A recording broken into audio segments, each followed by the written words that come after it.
A very, very, very, very complex evening, and I have to apologize. We have some issues technically, but I must tell you that IKECHUKWU, oftentimes this kind of travesty happens with our leader. As important as this podcast this evening to come again to deliver a note that requires in the gap of Radio Biafra where we worship.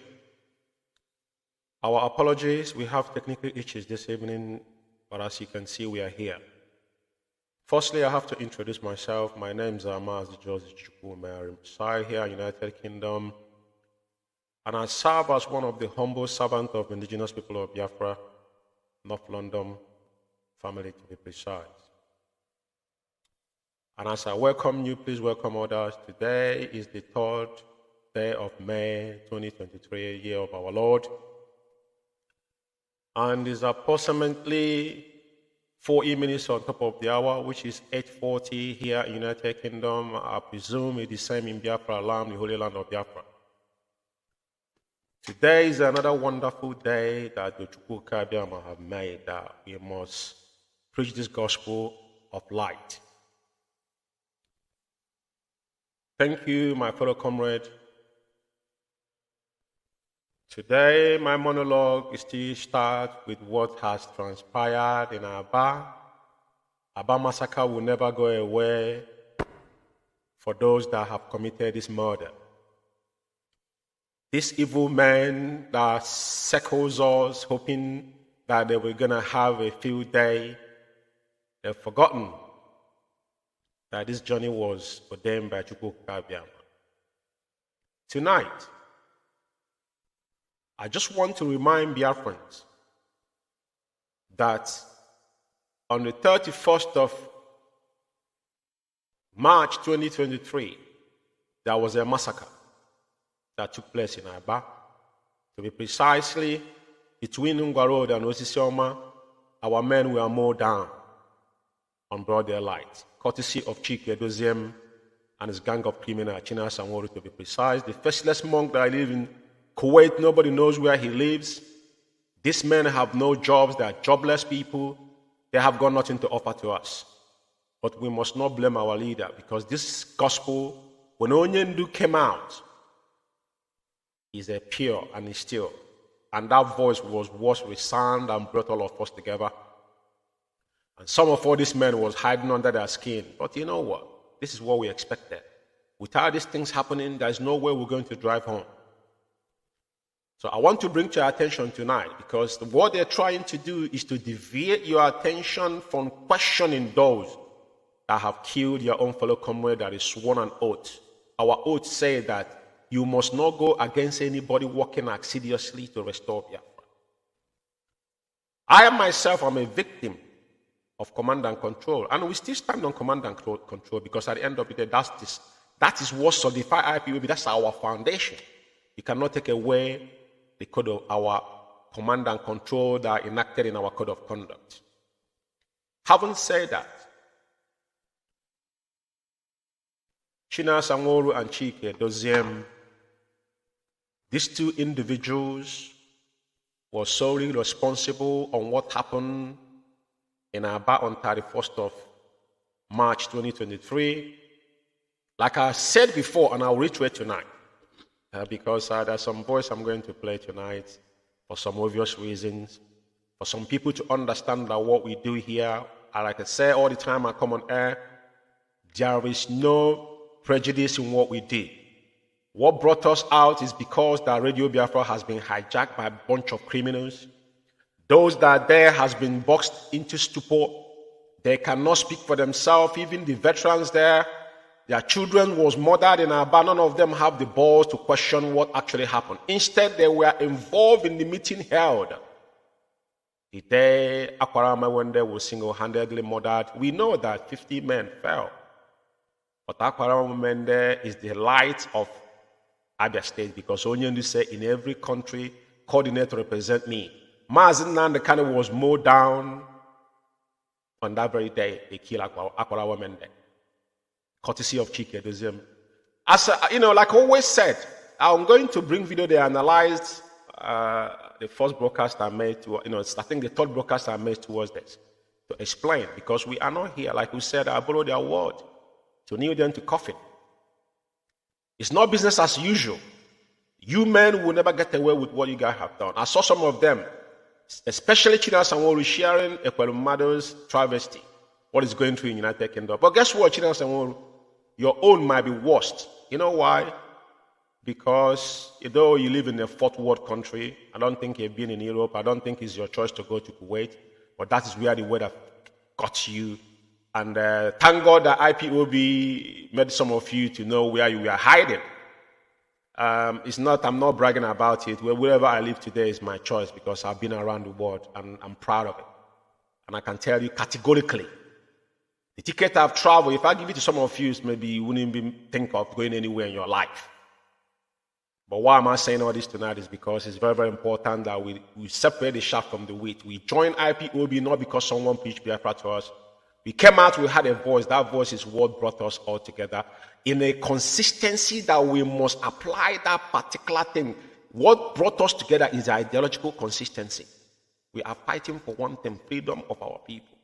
Onyendu said that we shall not kill our own. But the day you guys decided, you guys have been murdering people. They have been killing and murdering people. ESN, as soon as Onyendu had issue, China Sanwo-Olu jumped up on Radio Biafra, tried to tell you that he is a commander, and some of them are calling him, what do they call him, CSO or whatnot. They have given every name, chief of staff. There's no name they have not given to him. That gave him the impetus to go ahead and be killing those that disagree with you, and they come out openly and make a threat that is on record. So I just want you guys not to forget what transpired in Aba. This individual must be held accountable. I thank God they have confirmed that nothing that I have said, no one should come out and say that George Umeh have carried propaganda against any of this individual. Whatever I have said is what they have done and what they have said publicly. As a principal officer, I have an amount of information that I will not make open. Like I said, any day they come out openly to question what I have said, I've said it before. It doesn't matter who they send. If they send in all these media rats, all this aspiring, these are men that are stuck in one country or that are aspiring to travel abroad. I have got no issues with you guys. And I have no issue that you guys are sharing money. You put them on your payroll, it doesn't bother me. But what I'm saying tonight is that what we have come to do, no one shall divert our attention. Just like when you guys orchestrated the issue of autopilot, distracting people. Autopilot was, when people are looking for cursor, a lot of people there's so many people out there that are confused, and you cannot blame them. And to compare to how docile and gullible our people are. But what am I saying tonight is this. I want you fellow comrades to understand that this is not about me. It's not about you. I don't have anything against any individual, nothing personal. It has to settle down on things that matters with IPOB, and it has to be done.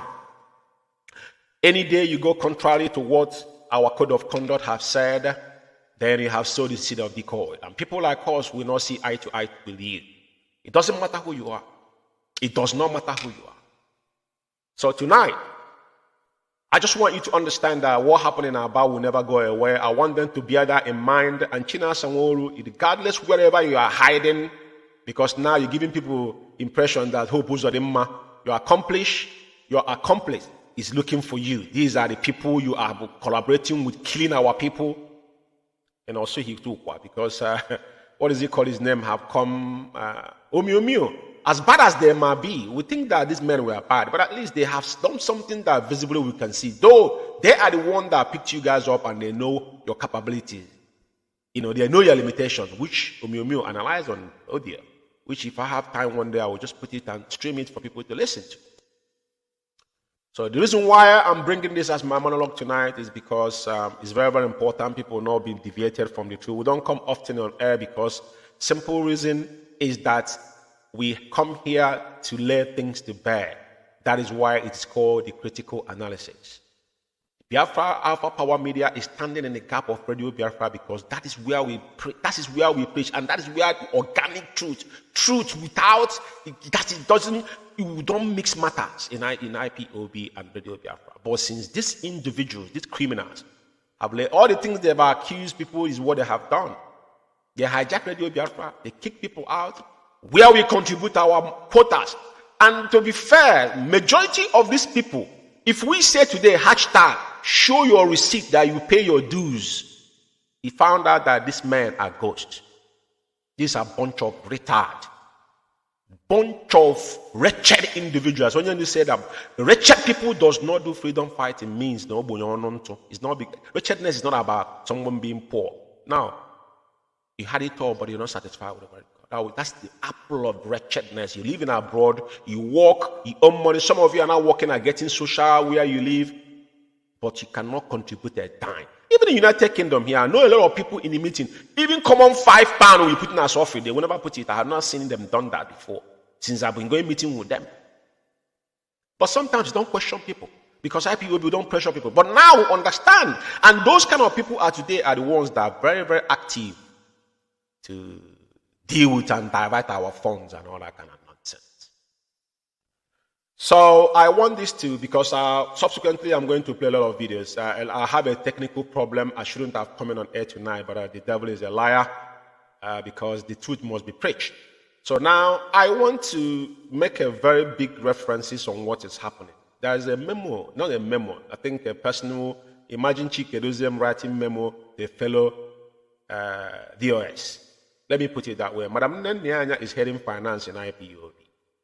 You know, people like us, things we've said in the past, you know, I don't mimic. And the reason why nobody can call me, advise me about IPOB or what I do or what I've chosen to do is because I joined IPOB voluntarily. And nobody, I repeat, nobody convinced me to become an IPOB member. It was a brother that gave me a number. He said, listen to Radio Biafra. And I listened to Radio Biafra once, just once. And that was it. Second time, to me to join IPOB United Kingdom, I called Onyendu live on air. I want you to open your ear tonight and listen. I called Mazi Onyendu, our supreme leader, on air, on program. He gave me the number of our then London coordinator, Festus Anekwe, a good man. He was misled by Clifford Iruanya and Emeka Onyebuchi in 2015, which George Umeh came out and told him. I said, Festus, apologize that you were misled. He said, George Umeh, no, that things are going to happen because of what is happening today. They thought Onyendu was going to die in prison in 2015. This happened in 2016. The day he brought he submits all the document that was in his hand, all this, because you know, a proper IPOB, normally when leave your position, you hand over everything, you don't withhold, just like what happened in the United Kingdom here. When Onyendu leave Okachi from national coordinator, Okachi withheld IPOB, you know, the things that was in his hand. Onyendu came on air and repeat himself again. These are things they took offense against our leader. You don't hold IPOB property. If I've been suspended in IPOB, or even though things I bought, I know how much I spend in my zone. Things I bought, I never asked for them. It's there. But I'm still the coordinator. But all the whole thing, confusion that I brought, for one day I never mentioned, I never said anything. Because I gave it with all my heart. Then, so I had a lunch with this young man before I joined IPOB United Kingdom. And the day I joined, there was something I said. Why I'm making this some people to understand? I did not join IPOB to come here and become your friend. No. I had my family. I have a kindred. I don't need any friend outside my family. I'm just reminding you this now. Now, why I'm making this to some people to understand, I don't need you for anything, and I don't hold anything against you. I only hold the principle that guide IPOB. The day you go against it, I will go against everything you do. Even the days of Uchemofo. They will tell you, in United Kingdom here, I was one man standing on everything that ever happened. So before you call me, you need to make sure you make your background check properly. This useless Albani and Chikedozium, the first problem we'll have in United Kingdom, 2017, the first meeting we had with them, when they made Chikedozium Director of State and Austin Albani, European leader. Austin Albani comment was what brought United Kingdom where he was. Just like the one I just made, the one happen now in UK. I asked him, Question 101, man, oh man, you can't answer that question. You don't have the ball to answer me because you know he's a nitwit. These are wretched in mind. All you're thinking about is how to lay your hand in IPOB fund. Now, what I want to say tonight is this. The memo that just surfaced, which is, I think we call it internal memo, or is it a letter is writing to Madam Nnamdi? But let me remind you, even though that Chike Edoziem does not represent IPOB anymore, Chike Edoziem is the leader of Biafra community, for those who does not know. I'm making it abundantly clear for you to understand. Itemize what I say, because anything I say, like I said, I'm liable to it. There's a memo. I'm going to pull it up here, but I want to say something before then. When this issue started, I warned that in IPOB, Onyendu, we have 3 heads. Head of directorate, head of finance, and head of media. And guess what? The reason why Chike Edoziem emerged as the directorate of state is because the meeting Onyendu called in 2016 that the whole DOS boycott. This just like this gang we are building now. If Onyendu come out tomorrow, these men are going to go against our leader. Clifford Iruanya and his gang, because then Clifford Iruanya was pushing too hard. Just like Asunaban now is the man engineering. Then Umeh is a very you see Umeh have a heart of a lion. He wants to do things right, but he have some riffraffs around him. But Clifford Iruanya was one always coming to radio, making himself, selling himself, just like what Chike Edoziem is doing. It's exactly what Clifford Iruanya was doing, because Clifford Iruanya was coordinator for coordinators. So he was literally in every forum around the world. So now he's getting contact of everybody. Once that problem happens, what thing they do is they're contacting every country to stop moving money. Guess what? Chike Edoziem then was European rep. He was the only person that opened the account in Switzerland. Later that account was shut down because Chumofo was there. I'm explaining this for some people who does not know what have happened to know. There's nothing personal here. This is a history in IPOB that you should pay me money to let you know what has happened. I warned, and as I'm warning them, when he heard them say leadership, IPOB does not have leadership, except the Mazi Nnamdi himself instituted IPOB and gave you opportunity to serve. It's an appointment. Nobody voted you in. I want people to know this today. Some of you would think we are running zoo. Political era. IPOB is based on command and control. And we are freedom fighters. And even in our code of conduct, because all these things was happening before without being enacted black and white. Before our code of conduct came out, they are now signed. Even his Chike Edoziem signature is in that code of conduct. So Chike Edoziem is actually violating what he signed on. Chike Edoziem should be primary example to obey. The day Chike Edoziem came on air, I was yapping that he was suspending United Kingdom national coordinator. He was reading code of conduct. That was the day I spat on that idiot. After reading that code of conduct, the guy actually abused the code of conduct there, because Chike Edoziem knew he does not have the power to remove a national coordinator. I asked Austin Alban, did Onyendu authorize to remove a national coordinator that he himself installed? He said his answer, even though they have some backing dog around the meeting, try to defend the moron, our European rep. Which European rep? Look at the man that look like a dead, that someone that have died and buried. Is it because we are doing IPOB?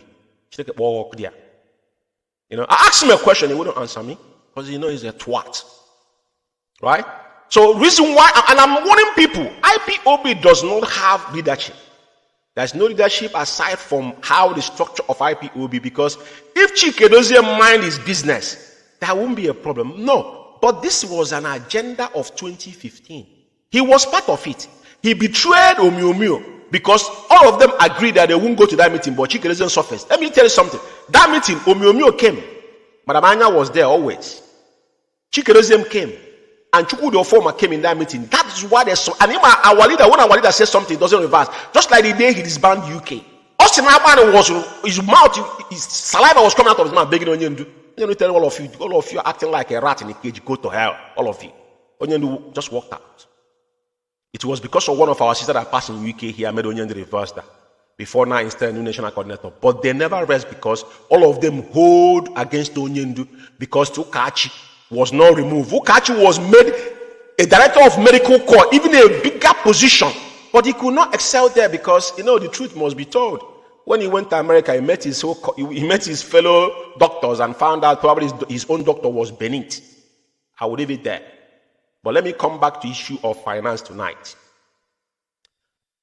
Before I start to talk about this finance, because my monologue finishes, I will revisit back again about Abamasaka. I want you to follow me as I go. Because I set up my program and a lot of things went wrong. So I have to do it now. Like, I have to work hard because, I'm only one in the studio.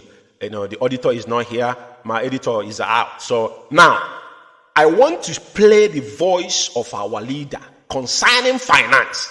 Like I said, Chike Doziem signatory is in our code of conduct. So the man that's supposed to live by example is Chike Doziem. Guess what? Who is abusing our code of conduct is Chike Doziem. Chike Doziem have turned our code of conduct into nothing. That is the one thing. All the names he's bearing today, we gave it to him because we are not trying to, blackmail him, but we are giving him what he has done. The enemy at the gate, Onyendu hinted us, say, go and watch enemy at the gate. Who is the enemy at the gate? Chike Doziem. He's a vegetable. He can't do fuck all. Excuse my language. Nothing he can do. Some people are saying it's quiet. It's not quiet. It's a dangerous snake. He's a snake. A very dangerous one. I don't want to use the word in an Igbo adage. There's a particular people that when they say, if they enter inside your house, snake enter. Wrong. But I don't want to make that comment in this particular broadcast. Right? So I want to refer Chike Doziem because what we do, I don't just come out here and start ranting. For those that are using the word debunking, without even understanding the full meaning of debunk. If you want to debunk somebody, go and visit your dictionary before I will come to that issue. Debunking somebody is when somebody is saying something that maybe is a falsehood. Which I remember that guy that took Umeh in South Africa when he was ranting about Mazi's age. I came on air. I didn't know he was on air. And I told him that. That's what it's called debunking. On live on air, all of them, the whole media rats were against Mazi's age. I was one man standing. And I told them, I don't defend the individual. I defend IPOB. And every office in IPOB, once I see anybody, if you trespass, it is our job to bring you, to hit you on your nudge to draw you back. You cannot do that, not while we are here. That is our primary job. The gatekeepers, I don't owe you nothing. There's nothing you guys have to give to me. And whatever I do with my resource, my money, my time. And like I said, before you question me, I need you to tell me. Because this reason why we have issue today in IPOB is because so many people came to IPOB with a different agenda. I didn't join IPOB because I want to gain anything. I have given it all. I have forfeited a lot of things. On a different day, we'll talk about it. So let me play Onyendu's voice. Then I now will say something concerning. Then I will upload the file. Then, because like I said, I'm gonna be taking a little bit of time because my stuff, everything was gone. So I'm gonna play this voice. Then after this voice, then and I will talk about the finance.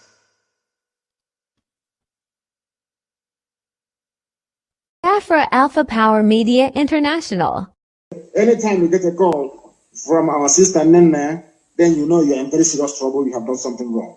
Please make sure that our accounting and our audit is up to date.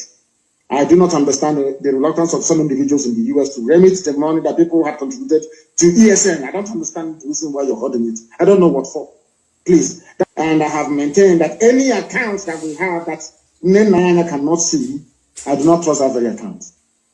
As long as she doesn't see it, I will not trust it. And very, very soon, I will shut down every account that Nene cannot see.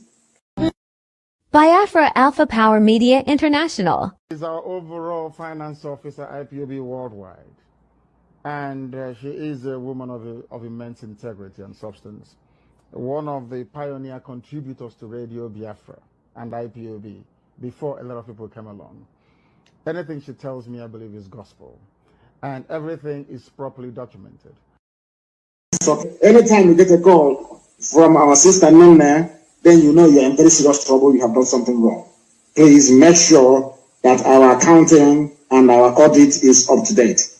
I do not understand the reluctance of some individuals in the US to remit the money that people have contributed to ESN. I don't understand the reason why you're holding it. I don't know what for. Please. And I have maintained that any account that we have that Nnamdi cannot see, I do not trust that very account. As long as she doesn't see it, I will not trust it. And very, very soon, I will shut down every account that Nnamdi cannot see. Biafra Alpha Power Media.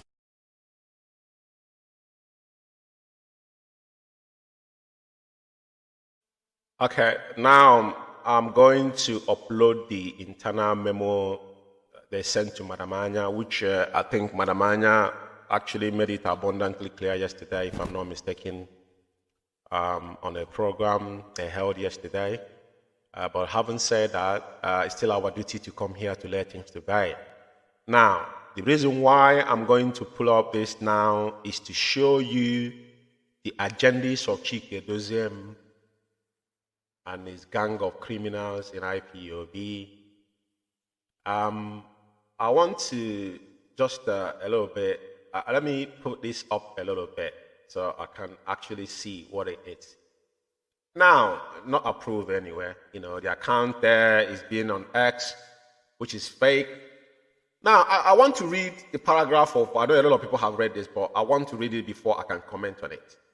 Now, it says, following the closure of IPOB Worldwide Germany account in January 2023, the Directorate of State of the Indigenous People of Biafra Worldwide directed the IPOB family in Germany to open a new account, a new IPOB Worldwide account. Who gives you the order to open IPOB new Worldwide account? You know, Chike, you need to look yourself in the mirror, you know. In life, you know, there's certain things you don't do. And like I said, none of you, all of you, none of you, one Mazi Nnamdi coming to come out of DSS dungeon. For obvious reasons. Now, you're writing to Madam Anya, which she's the head. IPOB, DOS is the body that governs IPOB. Nobody's DOS. I want to make this abundantly clear because so many of you are confused about when you hear Directorate of State. Directorate of State, Chike Doziem is not the first person to be Directorate of State. Onyema was, Madam Anya mentioned his name yesterday because everything started in the United Kingdom here. Onyema was before even Umeh and before the Council of Elders. So we have gone through hurdles. Chike Doziem was the necessity that brought him to a position where is which is that the way he's supposed to be. But some of you are carried away with the reality we are living on.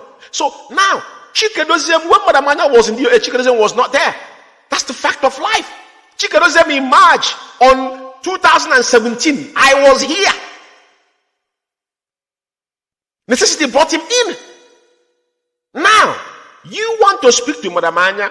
He didn't write letter to Madam Anya, but he write this thing hidden it. He didn't post it in your so-called DOS Facebook account or your own personal Facebook account, or even to your flipping Twitters, you don't tweet nothing. He sent this thing to Madam Anya as a private and signed it as Naval Directorate of State. Ordering Madam Nnamdi. Chike Doziem, let me remind you tonight that your position, Madam Nnamdi position is higher than your own in IPOB. I don't even think you are aware of this, but I've said it over time. Both of you are in the same category, which is indirect. All of you are directors. You are heading DOS. Madam Anya is heading finance, which is more crucial in IPOB. You are in administrative level. Let me lecture you if you don't know this. Before you write to Madam Nnamdi about accounts, did you actually digest that word properly? Or this is a propaganda to confirm? Because the account you opened in Australia didn't wash. People didn't buy that garbage. Now you play mind game. Some coordinators will call them at the back to try to threaten them and saying that if send, I will read it as I'm going down, but let me just say, Chike Doziem has got no power. They have 0.0 power to order Madam Anya or anybody to open IPOB worldwide account. He has got no that power. He has got that power from nowhere. Like I said, they're undermining our leader and IPOB at large, but their days are numbered. I will come down and say, whereas money contributed by IPOB families worldwide was trapped in the closed account. The closed account was Chike Doziem and his boy, the expelled criminal in Germany. They call Chinedu Collins. Even the guy came on Biafra and confirmed that it was the activities that prompted the bank to block that particular account because they were going there. And these men act like they don't live in Europe. You don't know when you make an attempt in an account what bank is going to do. It's a common thing. They're perpetrating fraud, and that's what they do for a living. Because Chike Doziem, all these guys, all these are Ibu Alaji, these are old men. This is what they've done. What are they doing? What is their job? Chike Doziem they paid Chike Doziem 2,000 euro in IPOB. Then they would never tell you this. He was getting paid in IPOB. When they were propagating this, people think it was lie, but it's fact. He was getting 2,000 euro. And he claiming that he's serving IPOB. The one they called his deputy was living in our office in Germany. Even his port and everything was there. Before the landlord caught him on camera. And he wanted to carry a smear attack on Madam Nenyanya. We don't defend individual, defending the structure of IPOB. It must be defended at any given time. Now, the money trap there was the criminal, the fraudulent activity they forced in the account made the bank to close that account. That is a fact and it's there. And they're going to deal with them there legally because Germans have their own law and is a police state for their information. Whereas IPOB family members have been demanding to know what has become of the money they contributed for the running of affair of IPOB worldwide. It's very imperative that Chike Doziem is making this assertion. So Chike Doziem, actually, you want accountability. Anybody that want to come to equity must come with a clean heart because I will start with the United Kingdom here we live in. Like I said, I don't accuse falsely because I have evidence. Chike Doziem, the first ESN fundraising we did in the United Kingdom contributed almost 38,000 pounds. Is on record.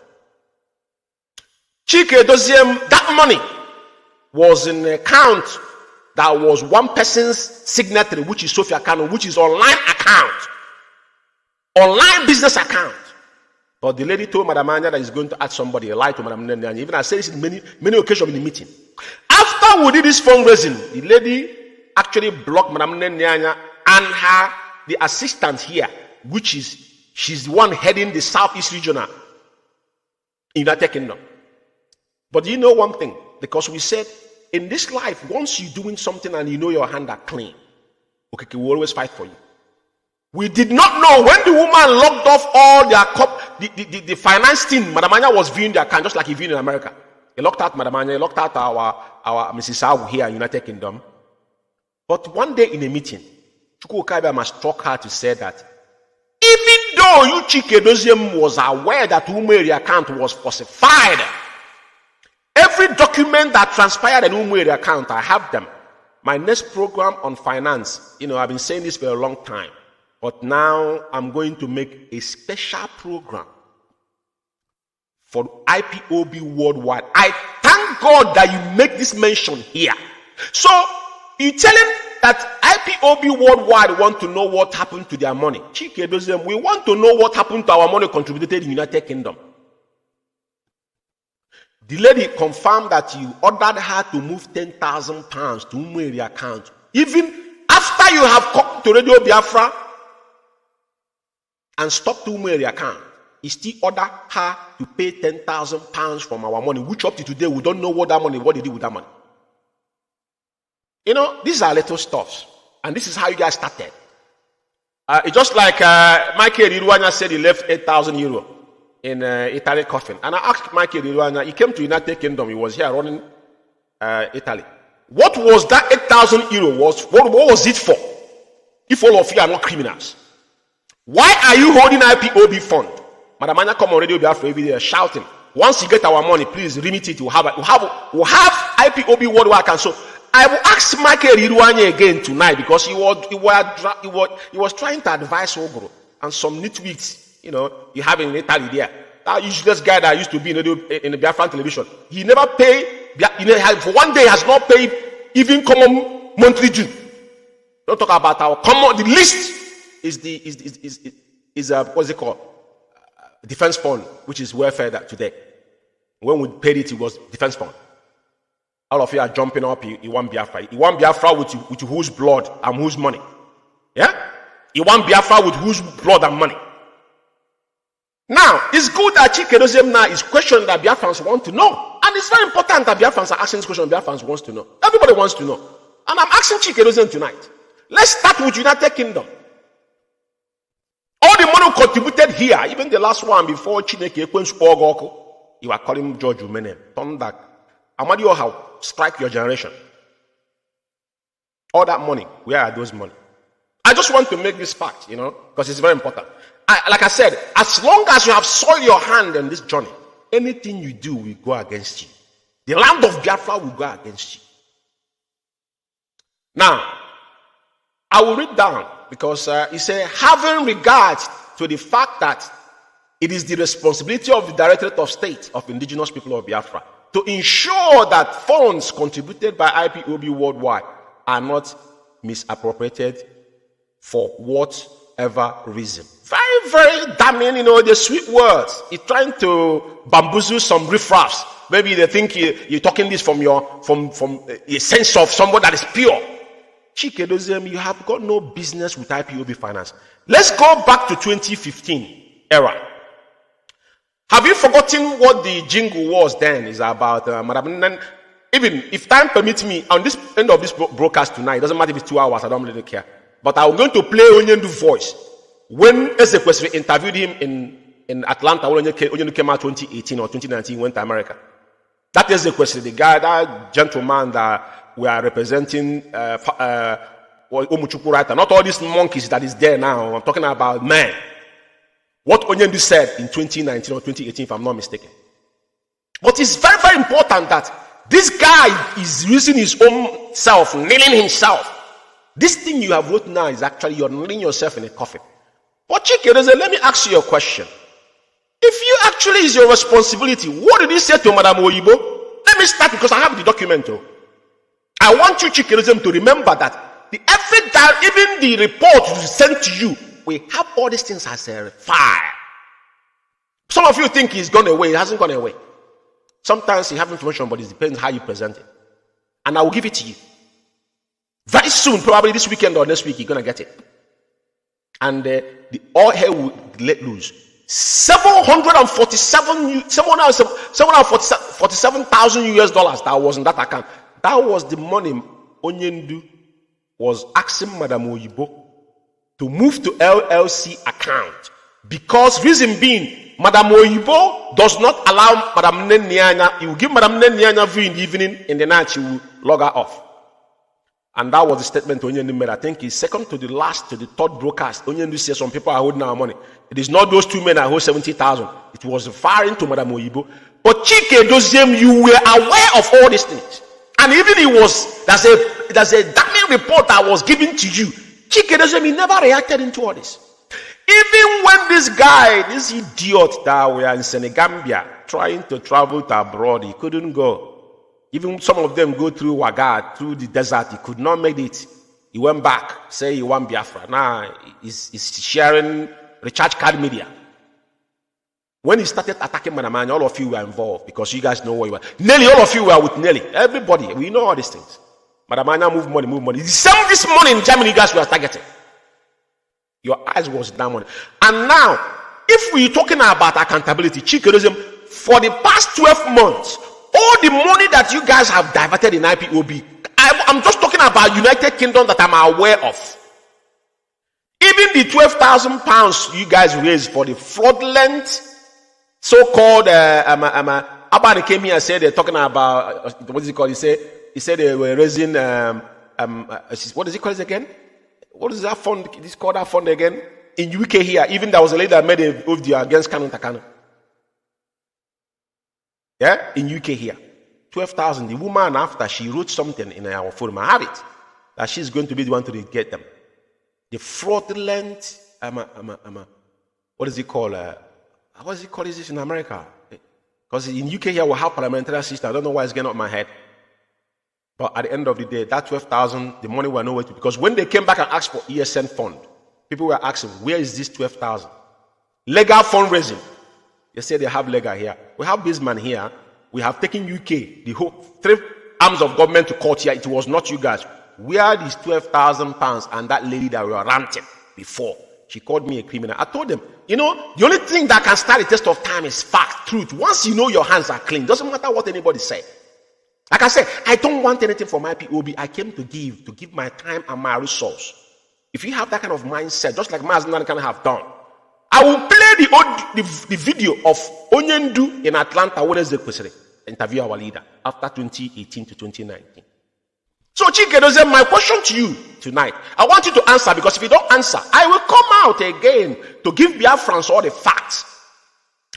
That you now, you say you are it's your responsibility of the United of State. Well, it's fine if you actually doing the right thing. But let's start with you, Chike, the ZM. Because I'm asking a very direct question. So, it's your responsibility. Even you accepted that Madam Oyibo should lead IPOB. All this is in black and white, though. Maybe you might think it's gone away. No, it didn't go away. It didn't go away. I will leave it for I will serve you that, in this world, yeah, when people say karma is not real, karma is real.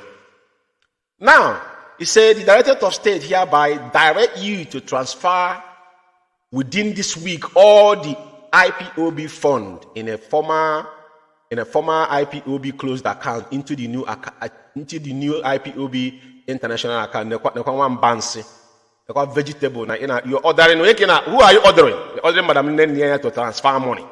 As how much did you contributed in that money, Chike? Can you come out and give us receipt? You are receiving €2,000 as a salary in IPOB. How much have you paid into that account? You, even Switzerland, how much is Switzerland paying monthly to that account? Switzerland. Your useless national coordinator in Switzerland have the nerve to come to me. One time, me and Mazi was making program. The man came and said that, oh, nobody takes oath. That's why we know so many of you are not under oath. That's why you behave the way you behave. So, the reason why I'm not going to dwell too much, but the reason why I take my time into this now is because I play the voice. I want to sound this as a warning to every IPOB principal officer across the globe that still believe on Mazi Nnamdi, because Chike Doziem is leading the Biafra community, not IPOB Director of State any longer.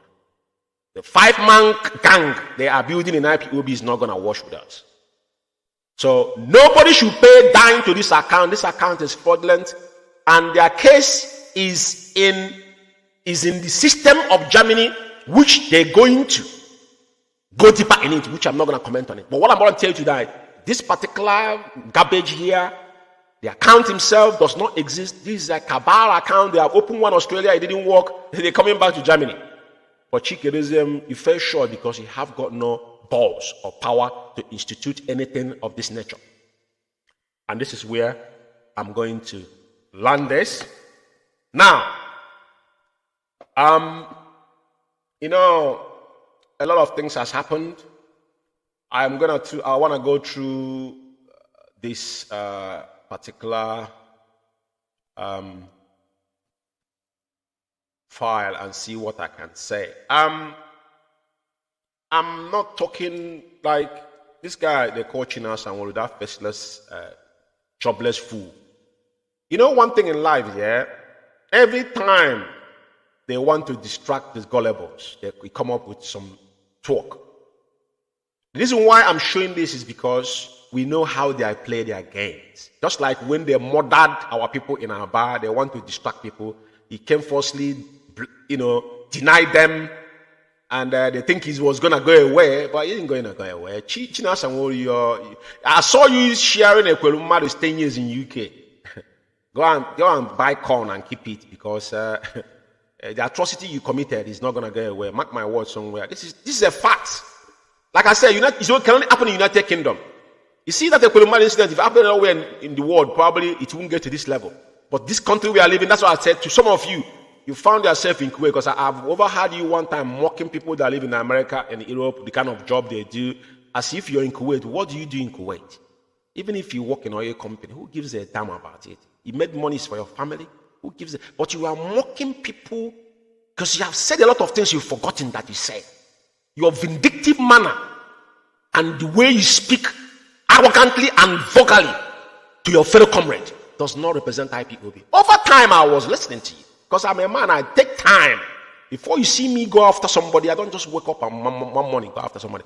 Because before I go after you, I will make sure. Like I said, I've defended you before in UK. I have evidence to prove it to you. I can put it here and show you what they were writing about you. Even the people you guys call your own cabal in UK here, they are the one that instituted it. But I was George Umeh was standing. Just like Okachi. Go and ask Okachi. Okachi will tell you.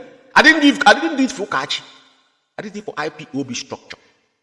It's not for Okachi. It's not for him. Because he has nothing to give to me. I did it because of what I swore an oath to do and what I believe on. So if you look at this, it's a Hope Zodoma and DSS. For your information, those guys sent to track me in my location, I have identified all. They will see. Do you see that? In his location. You know, when we told you guys that these people, they didn't come to IPOB because the amount of talk and amount of threat this guy have voiced out, it doesn't represent Mazi Nnamdi Kanu. Onyendu was talking and he could see the direction. Onyendu is liable to his words. Onyendu is liable to his words and he don't run away from it. But guess what? This is a pure distraction for those that doesn't. These guys and Hope Uzodinma, all of them are the same people. Your location, he can't mention where his location is. He cannot mention it. He can't tell you where his location is. But for some of you who does not understand the message, these are people that he works with. Hope Uzodinma and DSS. Because I've used DSS to kill so many of our commanders. Even there's one they killed, this idiot that lives in South Africa, still aspiring to go to live in New York. The guy actually commented on how they shot the guy in his leg, what happened to the guy. And he bragged that he's having information from the inside of DSS. They forgot all these things they said, but they don't know we have all these records. Keeping it for them. On a very good day, we'll serve it to you on a very cold dish. You eat it. For some of you who does not know, he's just told you those he's working with. Hope Uzodinma and DSS. China Sanwo-Olu is the biggest informant of all time. In Pharma, the biggest one, the biggest snitch ever is this lunatic that cannot show his face, the biggest coward of all time. He can't show his face, he's hiding under his wife wrapper, and they're ranting. But as you can see, it's there for you to see. And this is another thing I want to comment about because I want to go through this file before I leave. Biafra worldwide phone call and tweet campaign alert. These are bunkum. These are rubbish. All these things, we've done all this in 2015. But consistency is the key. Who are there? Are they campaigning to release Mazi Nnamdi Kanu? I will show you anybody that are pure that's talked about Onyendu to be released. China Sanwo-Olu will be the first person to kick against it. It is not for interest of Onyendu. This is nonsense. Who are you calling? Are you instituting phone call? While they know you are acting like a terrorist. You've already been calling people that you're going to kill people. Threatening lawyers on national radio, IPOB national radio. Are you going to kill them? Anybody that went to Onyendu, but you live in your location, not even knowing where you live. So to abandon Mazi Nnamdi Kanu, nobody should go there and see Onyendu. And nobody should come back and deliver the message Onyendu asks you to do. What Onyendu asks you to do. Onyendu now, you and Onyendu is advancing each other. I'm just being fair here. Our people went to South Africa to protest. They went to block them. And they want to make a phone call to who? The world is watching. Who is fooling who here? All this propaganda. When they're so confused, they don't know what to do because they have got nothing to offer. They are not doing anything. Anybody say they are working? Show me one thing they have done. 2015, IPOB didn't even have our volunteer then was just there. But the men did something. But today, show me what they have done. Instead, they turned the gun against our own people. There's no pressure from them once not from they couldn't collaborate with anybody. Umeh made a bold of it that 2016 that they collaborated with what is it called? What is it called about this our brothers in Tompolo? He didn't hide it. He said it is his word. I have it in audio. And the pressure they gave you, they succumb. And it's facts. My question today, what are you guys doing? You're repeating what we've done in 2015. I'm making telephone call to who? Onyendu said that we have gone beyond. Onyendu said it. We don't make calls anymore. Onyendu can said it.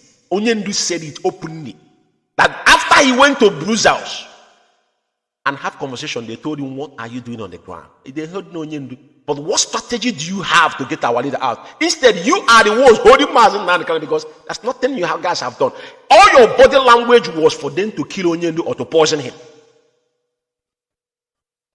So I just want to make it clear because people should ignore this nonsense. Tweeting you're talking about, do you tweet about our leader?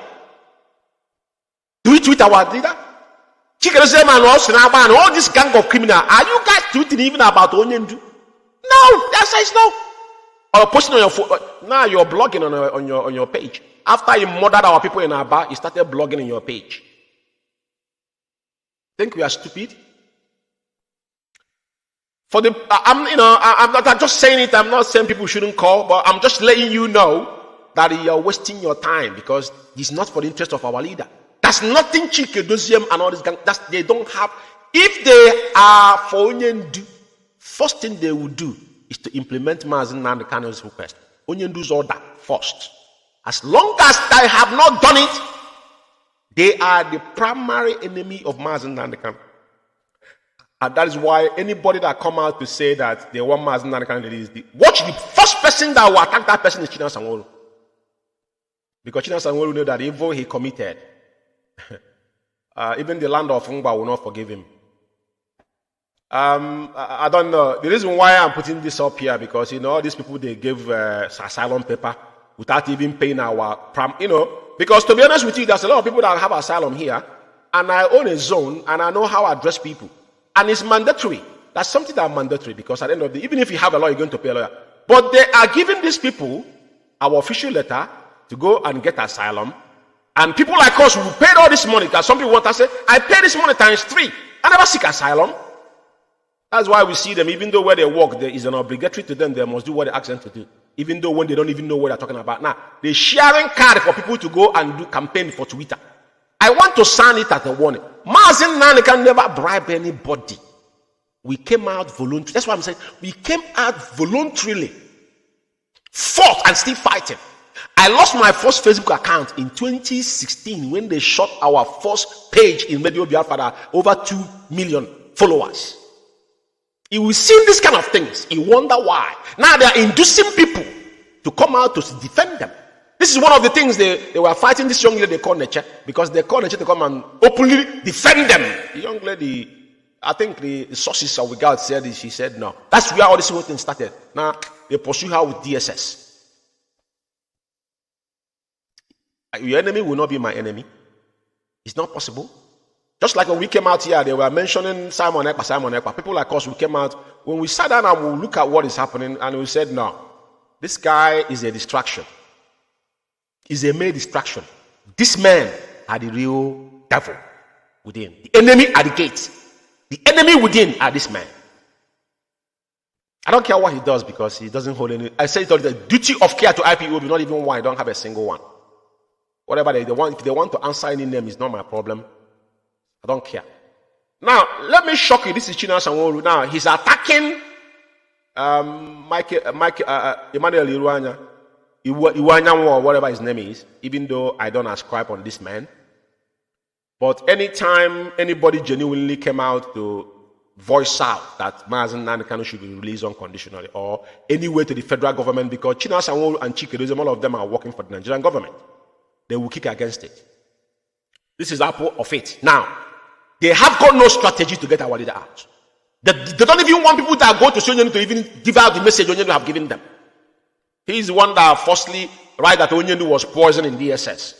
That is what he's telling DSS. Poison Mazi Nnamdi Kanu. It is because we go hard on them. Because we know their plans. These are very retarded idiots. They think they're smart. They're not. These people that did local 419 in Lagos or maybe in Aba, they think they're not smart. Look at it here. Chinasa Nworu is attacking what is it called? Because they are dealing with the politicians. What they are doing is that they threaten them. They will call them at the back and give them money because they will use their death squad if they're threatening them. These are kidnappers. It's not for interest of IPOB. So even if Iwanyanwu is the new Ohaneze Ndibo, which is the apex, even though they created it to subjugate us, all of us know that. But you cannot deny it, because even if you want to go anywhere, talk about Biafra. That's why Onyendu took his time. Spoke to the governors in 2017. Tell them what you want for the Biafra. This is what I want you to go and get me from Abuja. Onyendu, speak to them, because we have to talk to them. As they stand today, they are the people governing our land.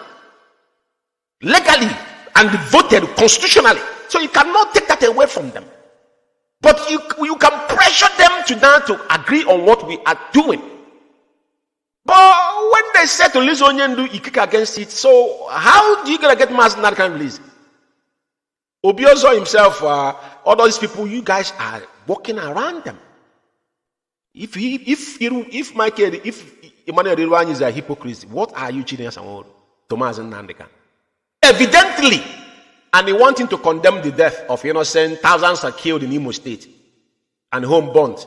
Okay, you want him to condemn that you instituted. The house and home that burned, you are the person that caused all this problem, because you are the one that announced the sit at home. That Onyendu asked you people not to announce 72 hours.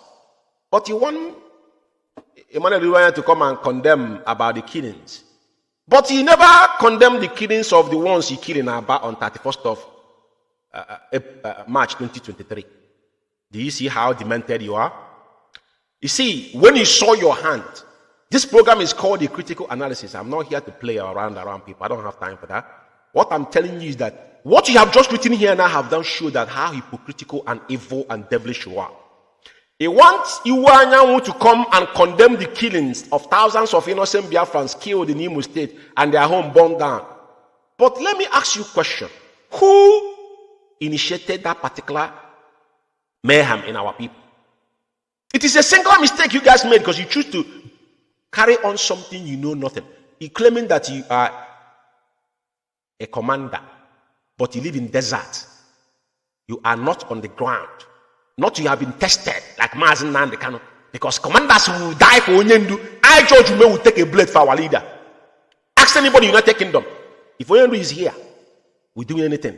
I was the first CSO in United Kingdom here. Onyendu will request George Umeh will be there. I'll be the person to welcome from the car. I'm not bragging. Those around will tell you. But I don't go close to Onyendu. I keep distance from our leader, because I know Onyendu is the spirit. Ask people I warn them ahead. I say, this man, it is not ordinary person. Don't go around him fucking around. Excuse my language. So I'm telling you tonight, China Sanwori, you want Iwanyanwu to come out and condemn the death. But Chike Doziem did not condemn the death of our people. Even though he was the one that told Akwarawa Mende that he won this protest. He organized, saw Abafendi, and asked him specifically, he must wear black and hold megaphone. Easy target. But he never even hold 1 minute silence when he came after 15 days. And he got the nerve to question a man that come out to call for the release of our leader. Before the jamboree they want to inaugurate as whatever the zoo, for me, whatever they do in the zoo, I'm not interested. That's why I tell people, I am not interested. That is when they're talking about disobedience. I tell people, I will say it now. P2B is an evil man. Who Mazi Kanu made a special program, went to Uzu River and discovered where he murdered our people. There was no. If P2B set up a commission of inquiry about what transpired in Uzu River, he did not do it because he was one that masterminded it. Murdered up over 80 Mosabian, because Onyendu was a Mosal before IPOB. And it's part of it. He never lied. But he took it upon himself. That's what we're talking about. How can you compare yourself with Mazi and Kanu? The day you were comparing Mazi and Kanu with Wazirike. Wazirike didn't even know how many people that died in Israel, but Mazi and Kanu, he's on YouTube. So, I don't know what is your problem. Why would you want Emmanuel Rirwan to come and condemn the death of our people that house were born? Why it was you? It was your decision to disobey Mazi and Kanu. And the people that were murdered on 31st of March 2023, your boss didn't condemn it. The so-called HOD that are leading the Biafran community did not. He came to Radio Biafra. He didn't even talk about them. As a video I'm going to analyze, like I said, this program might take time. I don't really care. But I just want people to know this is why I want the hypocrisy of this man, because that's why when someone says debunking, but some of them don't understand the word. Before you debunk somebody, you must get an evidence to prove that the person is actually lying, that is falsehood. But if I cannot prove it, that means you're exposing yourself more, which I'm going to expose tonight. Let me go forward, because I got a couple stuff here that I had. This is our erudite special counsel, Ejimako, though his Twitter handle was cut off. At least he can see that he's doing something. A man that I'm not comparing them, but at least these people with their IP, they work for IPOB. IPOB pays them. He's a special counsel to Onyendu. Remember, the same China Sanwo-Olu kicked against what is it called? Bruce Fain. Telling Biafrans that anytime Bruce Fain come to Nigeria, he's spending $50,000 to go and see Onyendu. And the Nigerian government was forcing Onyendu to be spending community money exorbitantly or whatnot. This boy is talking about. He asked him, who is this cockroach? Where is this guy come from? Who is this guy? You're auditing how much being spent that you are, I'm sure you're not contributing nada. If you are contributing, we can say hashtag publish your receipt. It's not hidden anymore. It's not hidden. It's organization. IPOB is a freedom fighting. It's non-governmental organization. Publish it. Let all of us publish and you see. Where country you live, publish your receipt from the day you join IPOB to death. Let's see how much you have paid and how you've been constant on paying your dues and whatnot. If you have paid every levy, because people like us, we have paid 3 times. Because 2015, 16, 17, we were contributing on a daily basis, because then that is when the fire was on the mountain. And we'll never complain as long as we can eat. That's why when they say people are seeking asylum here, they cannot afford to pay the defense fund. But these people live in the house. They wear clothes, but they cannot save money to pay for IPOB. But they give the letter to go and get 5 years and they're working. Who is fleeing who here?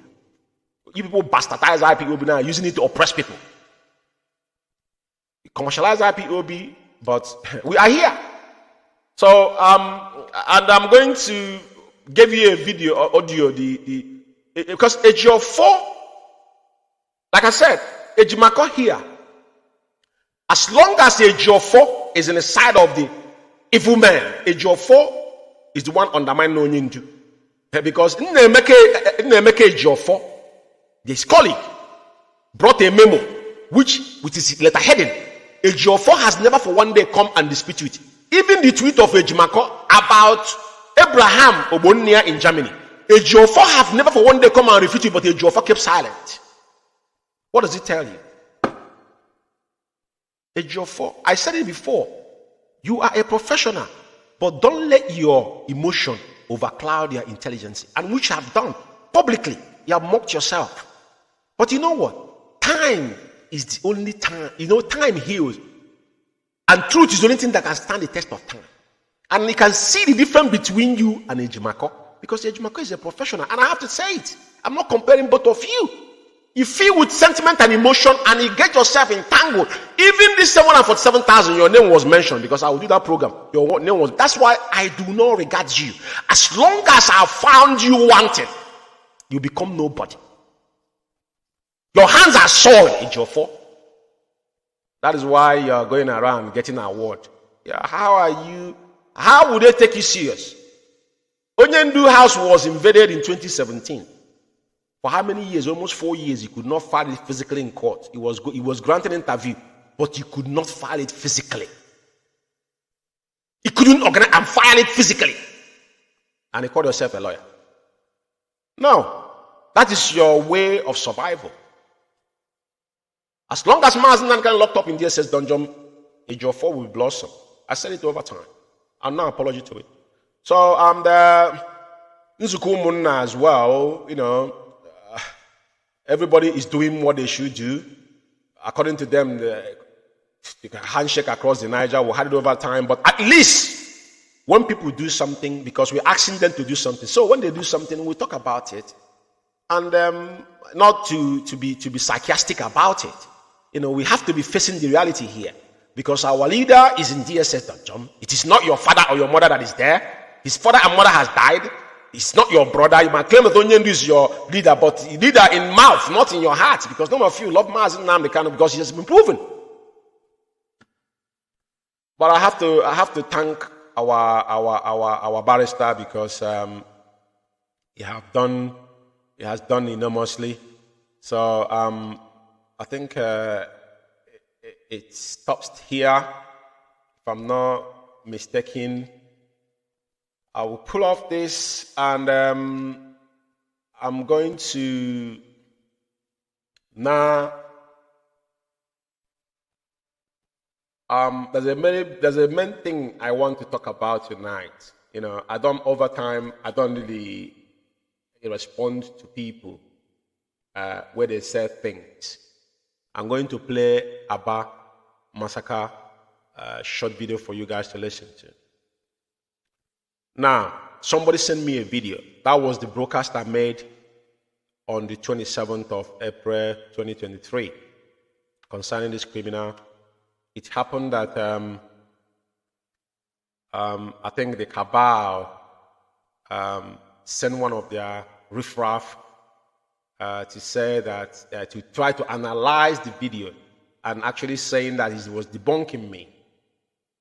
But the reason why I want to go that 19-minute video, I want to go every single part of it, is because it buttressed up the killings that happened in Aba.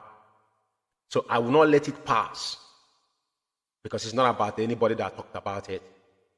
And one thing again that was there is that, their propaganda say that it was audio, it was voice note, because probably the moron wouldn't know how to extract, or he doesn't have the boy, don't know what to do with it, or maybe he want to play some dumb games and now it's a blackmail. I don't do voice notes. Every single podcast that I have done, even when I come to Radio Biafra in the past, I don't hide my name or my face. People know who I am. I've been in numerous, so I don't do voice note or whatnot. Now, it has to do with the massacre in Aba and a lot of things. But firstly, I'm going to bring that video up, and I want people to listen to it. I got a couple of 2 videos I want to play, but I need to do this because it's very, very important that I did this. Very, very important. Normally I don't, but I need to do this. Very, very important.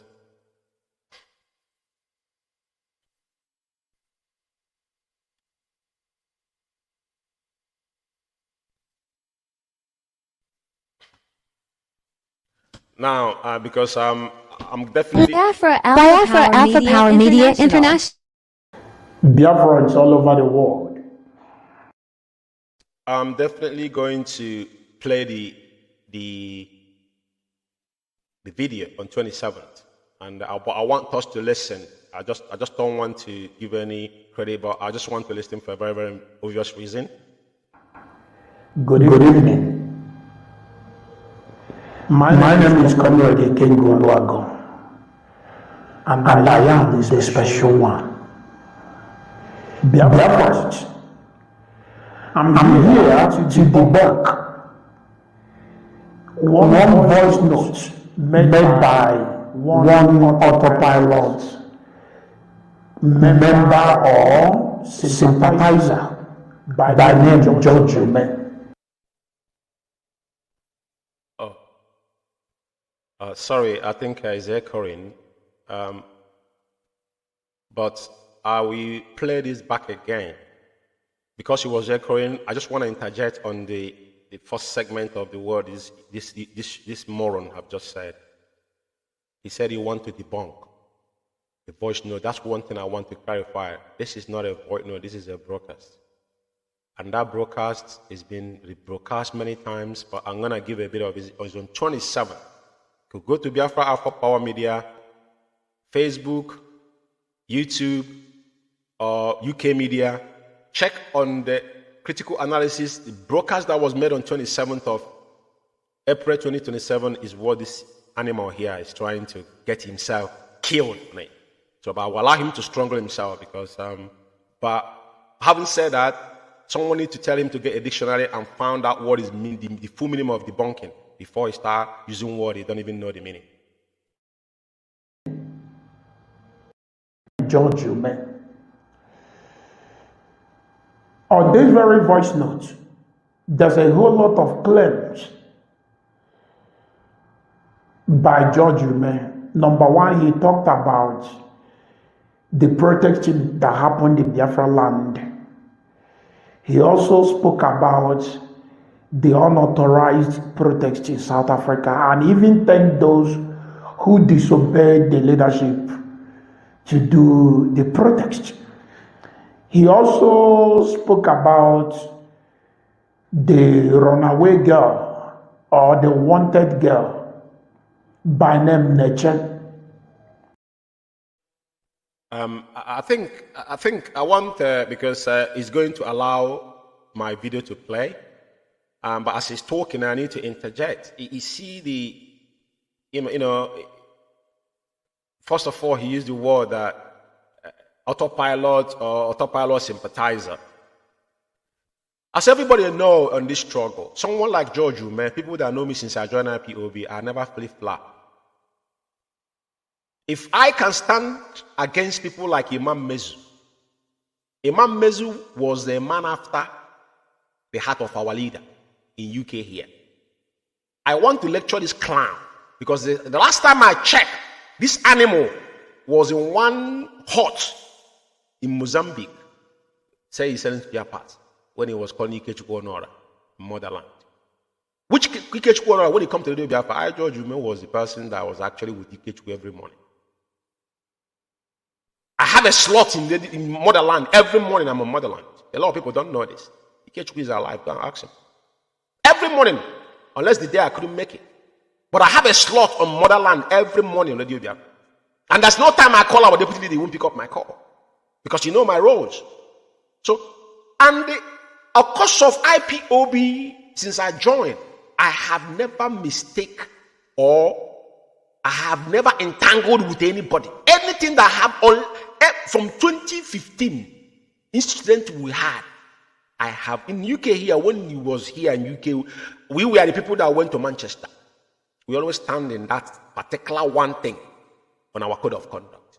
So when someone is making references of autopilot, autopilot sympathizer, and I look at a clown that don't even know where he belongs. Today is in Nigerian politics, today is in Nigerian church. These are people that they bring into IPOB. People that are looking for what to do. How to extract money from people.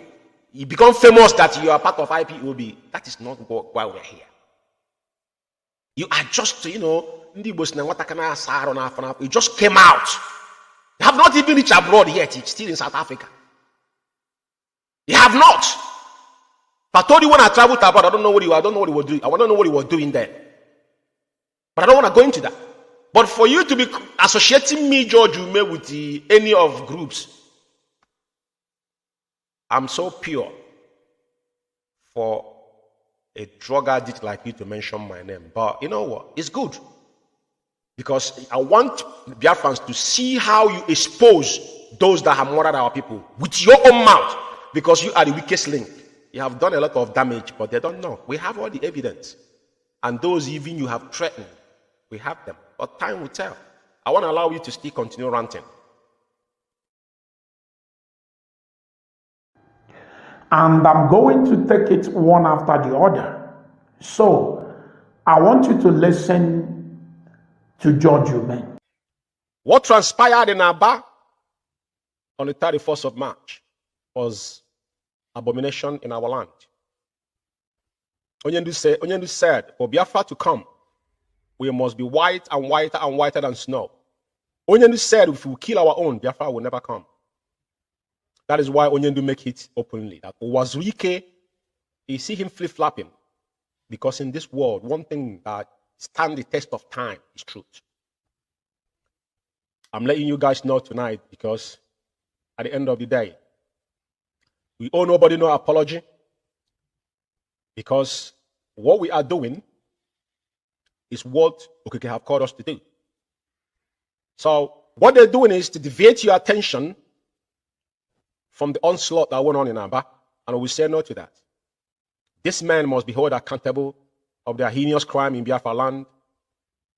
As I go forward in this program, I will be showing you the facts about how they have compromised the lives and the security of our people by that single act of treachery against our leader and IPOB at large.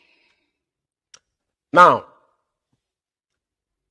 when what took place in Aba took place on 31st, I did program on that same 31st. As I said, I will not comment on this issue until we ascertain what happened. Because when we say things, we don't forget them. I want you to quote me right when you want to quote me. And I came back on forth, and I lay you to bear. I told you what happened. And as I'm saying tonight, China Samuel came on Radio Biafra and was gravitating around and said, misogynist, talking things that make no sense, blame the death, because all this was calculated and something that was masterminded, including their erats and their media worms. After they murdered Akwara Wamende, they held a secret meeting, saying nobody should talk about this. But I want to review one thing to you tonight as well. As you all know, the vegetable himself that leading the Biafran community came on Radio Biafra after 15 days of this particular, murder. And he was so, vulnerable that he couldn't even hold a 2-minute or 1-minute silence for the death. He's playing games with the life of our people. Because he was the masterminder, which is a Ram boy that lives in Kuwait. They call Chinas and the faceless monk that lives in so-called desert that's sniffing dust there on a daily basis. He never mentioned what happened in Aba. What does that tell you? And it was hidden. That was not in the camera like I'm talking to you now. I've always said it. Onyendu speaker, Onyendu Mazi Nnamdi kind of talk to us on camera when he's doing Facebook Live. He's on Radio Biafra. I don't know if he doesn't know how to operate, being on, connecting from studio and be on the radio. You don't have to hide your face. Other people, even those that are claiming that they are leaders, all of them, their faces out there. Why are you hiding your face? Not coming out because as I'm talking, you can look into my eyes and you can see. I'm not fringing. Because what I'm saying here is something that dear to me. I have a lot to do to devote this time and my own time and my money to be doing what I'm doing. But Chike Doziem has no balls to even to mention that those he claimed that he was leading were massacred in Aba. But I want to tell you something tonight. Like China Samuel claimed that he called his so-called H&D, informing what was going on. All these are lies. We have sources. Matter of fact, Chike Doziem made a personal call to Akwara Wamende. Sometimes when people are lying or you playing games with people, I cannot get your way all the time. Who sold Abafendi to them? Where was the fund, resource for that Jagatia project went through that they saw the amount of men that were on the street that they were wearing same white, only Akwara Wamende was wearing. Anyway, I was a bit stammering there. That was gigantic. So, it's a slip of tongue. What I meant to say was a gigantic project that went through. I just want to correct that particular phrase, and I'll let this idiot continue ranting. Black, which is a target. But I can tell you now that Chike Doziem made a call across Akwara Wamende. They told him that they want this to be peaceful. Chike Doziem told Akwara Wamende that I want this protest to be peaceful. Because Akwara Wamende was a humble servant. Okay, now, George Umeh claim that, according to him, that Chike Doziem called Akpalawa Mendy. Let's take it that is true. As a leader, when people who are following you or those under you disobeyed you and embark on journey that you never sent them, what will you do? You will tell them to go in peace because they have started the journey already. I'm not here to tell you that what George Umeh said, autopilot sound alike or autopilot sympathizers or autopilot members, they sound alike. But let's assume that what he said is true. Is anything wrong with that? If Chike doesn't called Akpalawa Mendy. I'm even thanking God that Chike Doziem told them to make sure. One thing that I said, we don't just come out here to talk. Because when over time you heard them, they told you that they're media warriors. I told them, who made you media warrior? Like I said, some of them are just coming to Radio Biafra now to speak. I have access to Radio Biafra. I live in UK here. Like I said, IKECHUKWU. I walk alongside with him. We have a specific task to deal with. I want this young man, his headline on this particular junk was that he's debunking George Umeh.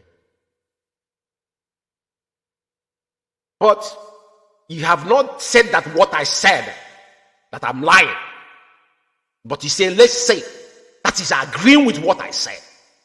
That what George Umeh said was fact. Because before you call something debunked, that means that something being falsified. I did not falsify. You and I knew that Chike Doziem put a direct call to Akpalawa Mendy. And now you are blaming Akpalawa Mendy because you think he's dead. That when your boss, okay, so when your boss send you message and you took it on your own, that he tell them, go in peace. Thank you very much. Do you know why I said that all of you will eat your own flesh? You see, the reference you just giving now is exactly what I've just talked about Chinasa Sanwo and Emmanuel Iwanyanwu. Onyendu tell you, do not go ahead to carry out Ghost Time Monday. Chinasa Sanwo and Chike Doziem defile our leader and instituted a mayhem in Biafra land. Thank God you use your own mouth because you guys will continue to shut yourself one after another. As long as people like us are around, there is no room for shenanigans. There is no room for falsehood. I can allow you for talk for a week, but I will come out once. I will shred you to pieces because I have things to do. I'm not jobless. I'm not getting paid from anybody. The system I use and things I do, what we do, we finance them by ourselves. Nobody will say one day we will call you to ask you for £1 or €1. But what I want Biafrans to take, this is why I allow, because this is my program. This is a program on Biafra Alpha Power Media on critical analysis, and somebody cut it and saying it's a voice note, how demented and retarded. They don't know how to deal with issues. But the video someone sent to me, your video is playing here, but nobody's gonna see your dumbass face. Yeah? But your voice is there. Now, what I want you to know is this, is that before you use the word debunking, it must have your facts, and just like what I told you the day you were mentioning Mazi's age's name. And at the end, the same Chinasa Sanwo came out. Chinasa Sanwo knew that Mazi's age was not the person that was holding our letter. Radio Biafra address was in Mazi Darlington Imo's house from inception of Radio Biafra. And everybody knows this. For you guys to carry smear attack against Mazi's age because Mazi's age found out the crime they committed in company house, which is still there. Because they have written our leader out. Now, you have not said that what Mas George Umeh said was lie. But what you just said now that gives me happy. That's why I want people to listen. That is say, if those that is under you do something without you, that is tell them farewell. Did you see what I just said? But the case is reversed. Akwara women that never disobeyed Chike Doziem and the gang of criminal. But China Sanworu won Akwara women the dead because of what he knows about China Sanworu. I want to correct that impression. I'm saying it unequivocally. Akwara Wamendi was single-handedly murdered because of we know too much. Just as you are after Neche. But Neche, he will end all of you. I heard he said if you were Neche, can you be Neche? Whatever that young lady is, you see United Kingdom, you see Ekwelumadu, everybody tell Ekwelumadu you will go prison in UK, will not believe it. This is the mother of civilization and democracy. I want you guys to be very, very careful. Very extremely careful what you say and what you do. Because every word you guys said is kept for you. You see, what is he called? This Yoruba guy, Adeyinka's son. Some of you are clapping when he went to prison. So many, all of you will get yourself in tango like that. It's easy peasy. Mark my words somewhere. Like I said, I am liable. That's why before I speak, I don't speak. You said debunking. Now I'm debunking your lie. This is what they call debunk. Because you could not say anything that George Umeh said was lie. But now I'm giving you from your own word now. You are indicting yourself more by accepting that when your leader asks you not to do something, you do it. That means that is a gross insubordination, and whatever that have come out of that, you are liable. Just like Chike Doziem and the China Sanworu are liable to the over 1 million deaths in Biafra land since they instituted that Monday Coast Town. Take it to bank. I will allow myself to continue. And he finished what you're saying. He said, thank God. Nobody's thanking God.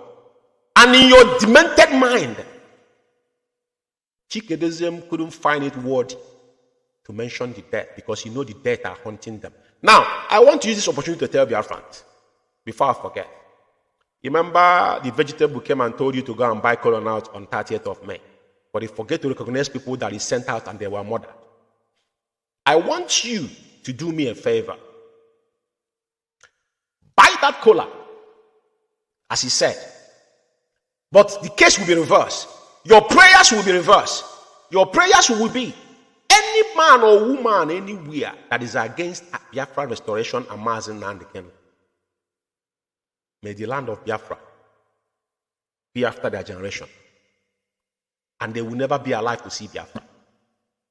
That's the prayer we play on that 30th of May in Biafra land. Not what Chike Doziem told you to do. Any man or woman that is against Biafra.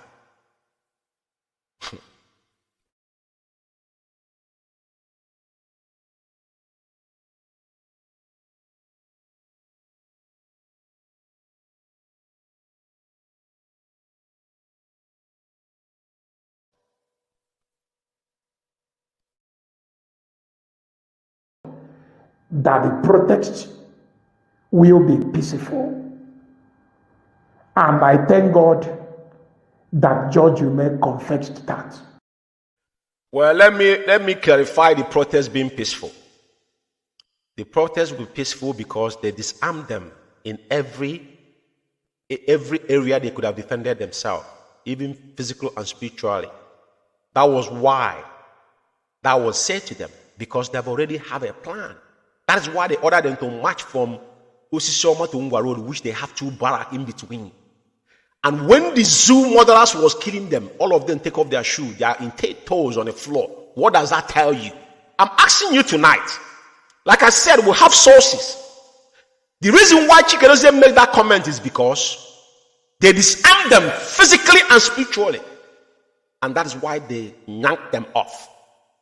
And the Shisom Dream, the errand girl that they're using, was the one telling DSS that this is Abia State Command protesting in collaboration with IPOB for the release of their leader. Why are you sounding that if there is not pre-planned death waiting these individuals that didn't know what were ahead of them? But he told them to keep everything they could have defended themselves with, physically and spiritually. That was the reason why Chike Doziem reiterated to that young man, it must be peaceful. Just like they come to UK here, tell us that Omar America is coming here, to collaborate with us. But one day I asked the useless source Naba and he said, oh, we didn't know. But we told you. He didn't know because your eyes was them, because you're an evil man. Because if you are following command and control, you have got no nerve to come to United Kingdom to institute anything. You work in collaboration with national coordinator. What you told is what you do. Because when you do, follow that chain command. I will allow this to go. But I want to tell you, peacefulness was for them to disarm themselves physically and spiritually. For your information. I thank God that Judge Umeh confessed that. There is something that happened, I think, yesterday in South Africa. And first of all, I have to thank my comrades in South Africa. IPOB worldwide in South Africa. IPOB, one family in South Africa. You guys have done us proud. And I must commend Mazi Innocenta Anya as a comrade. But the truth is that what happened in South Africa, have opened everybody's eyes. That Chike Doziem will go to the far to block Onyendu's protest. But people were using IPOB name to raise fund. Chike Doziem never moved muscle. But they will go far. What did I say to you? They do not want Mazi Nnamdi to come out again. They have written our leader out. China Sanwo Chike Doziem, Austin Abani, Isaiah Oba. What is his name again? This one, I don't mention Isaiah Oba. Isaiah Oba is nobody. I'm calling this one the head of media. Chukwudi former. The so-called deputy leader, deputy DOS. I don't mention this clown. This man. But as all of them are Cabal, none of them want Mazi Nnamdi to come out again. And they have written our leader out. But I have to give my accolade to our comrades in South Africa. They did us proud. But this has shown you how Chike Doziem and his gang of criminals, one Mazi Nnamdi released from DSS dungeon, ASAP. They lied that DSS poisoned Onyendu. They are telling DSS poisoned Mazi Nnamdi. And this clown they call Mwachineke is still putting that nonsense in his scream anytime that idiot is broadcasting. But Chike Doziem and his gang of criminals went as far as going to get a restriction from our people not to protest in South Africa. And they've forgotten that South Africa was one time a country that was fought for liberation for years and oppression. Okay. You heard him talking of South Africa, what happened here. Very good and fine. What happened is this. We have some group of marudas or banditos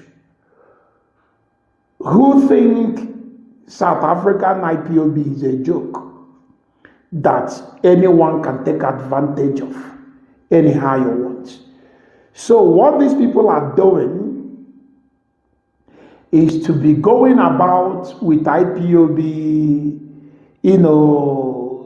materials, extorting money from money they will not account for.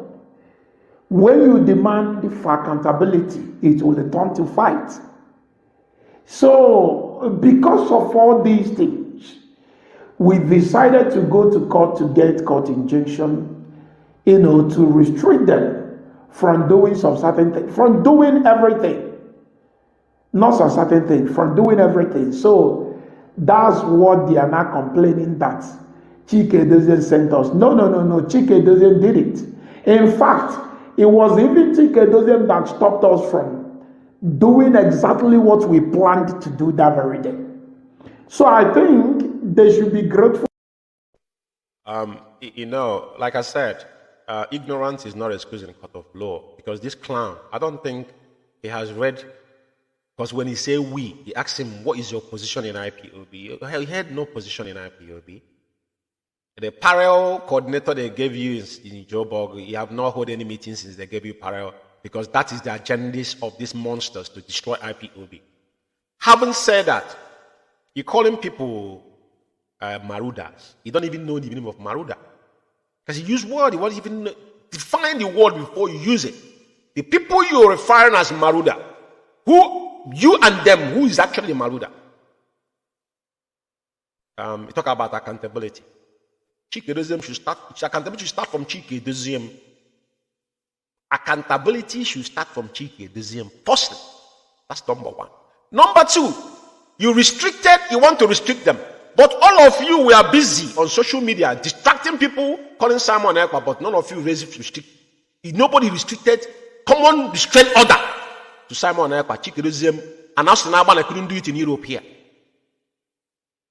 None of you could be able to raise the easiest thing to do in Europe.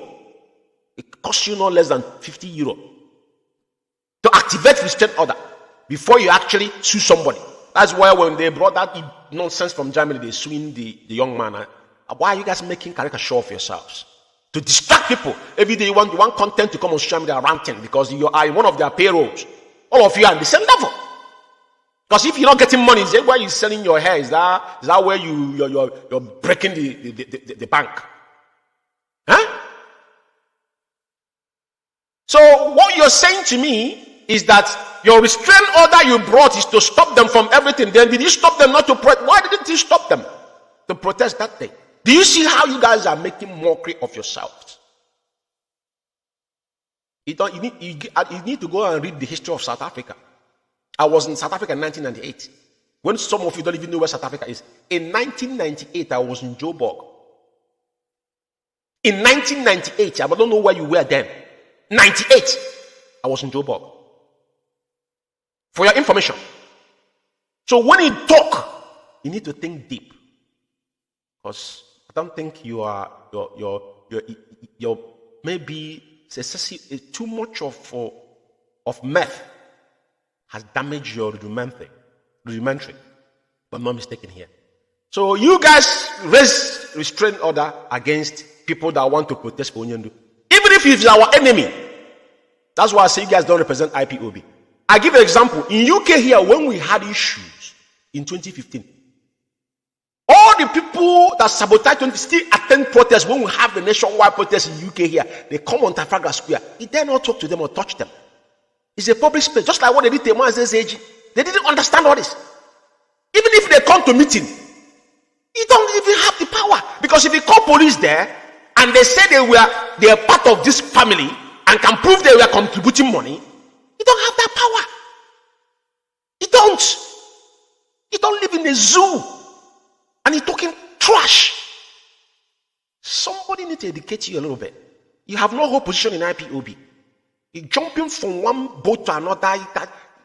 One go yourself. You haven't got anything yet, man. Trust me. You haven't. It's still down below, bro. No disrespect. But what we're talking about here, if it's not because of Mazi and Kanu, what on earth will make me exchange word with people in your caliber? Nothing. You cannot in my lead. I'm not bragging, but it's fact. I said South Africa was there in 1998. I don't know how old you are. Go and check what's 1998 and where you there then. Before you can talk. Mention my name. Let's go.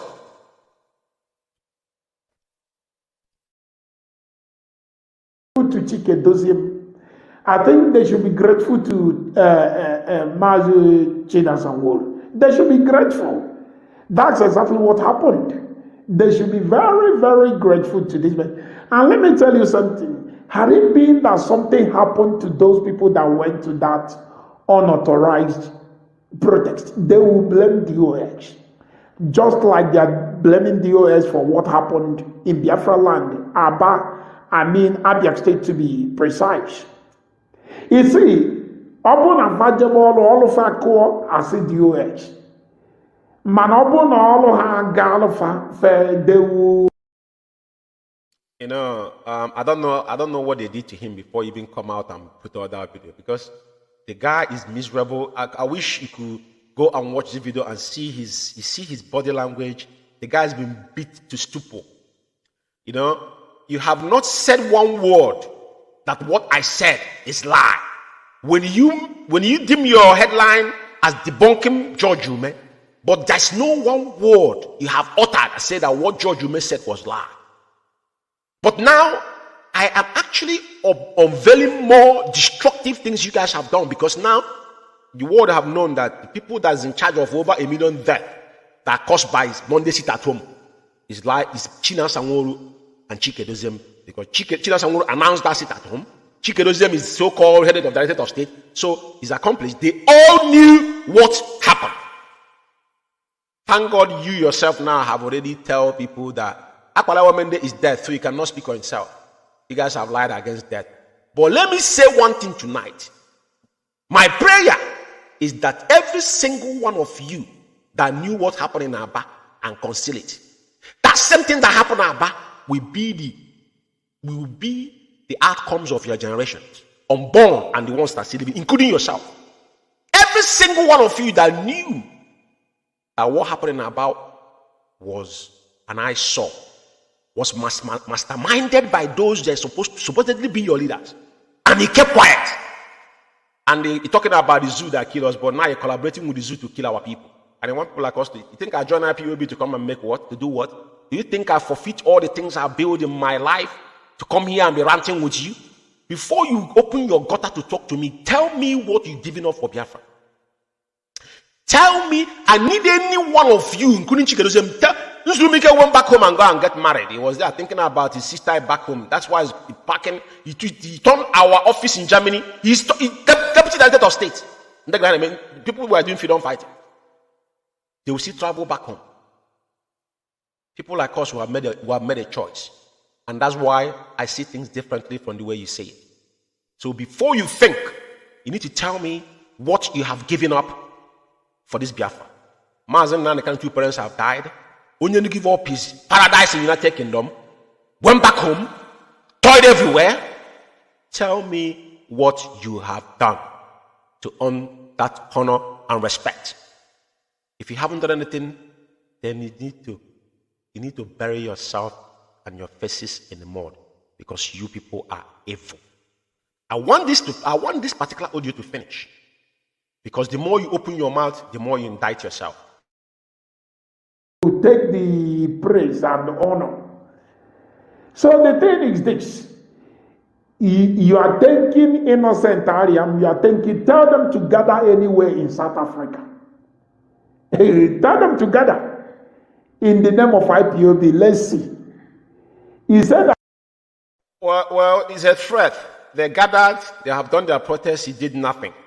But let me remind you that the people you're speaking to, they can hear you. I said it in my last program.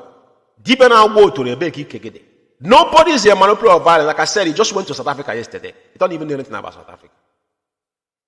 He don't even know anything about South Africa. Make phone call in South Africa, you lost. I'm not bragging, I'm telling you. But be careful.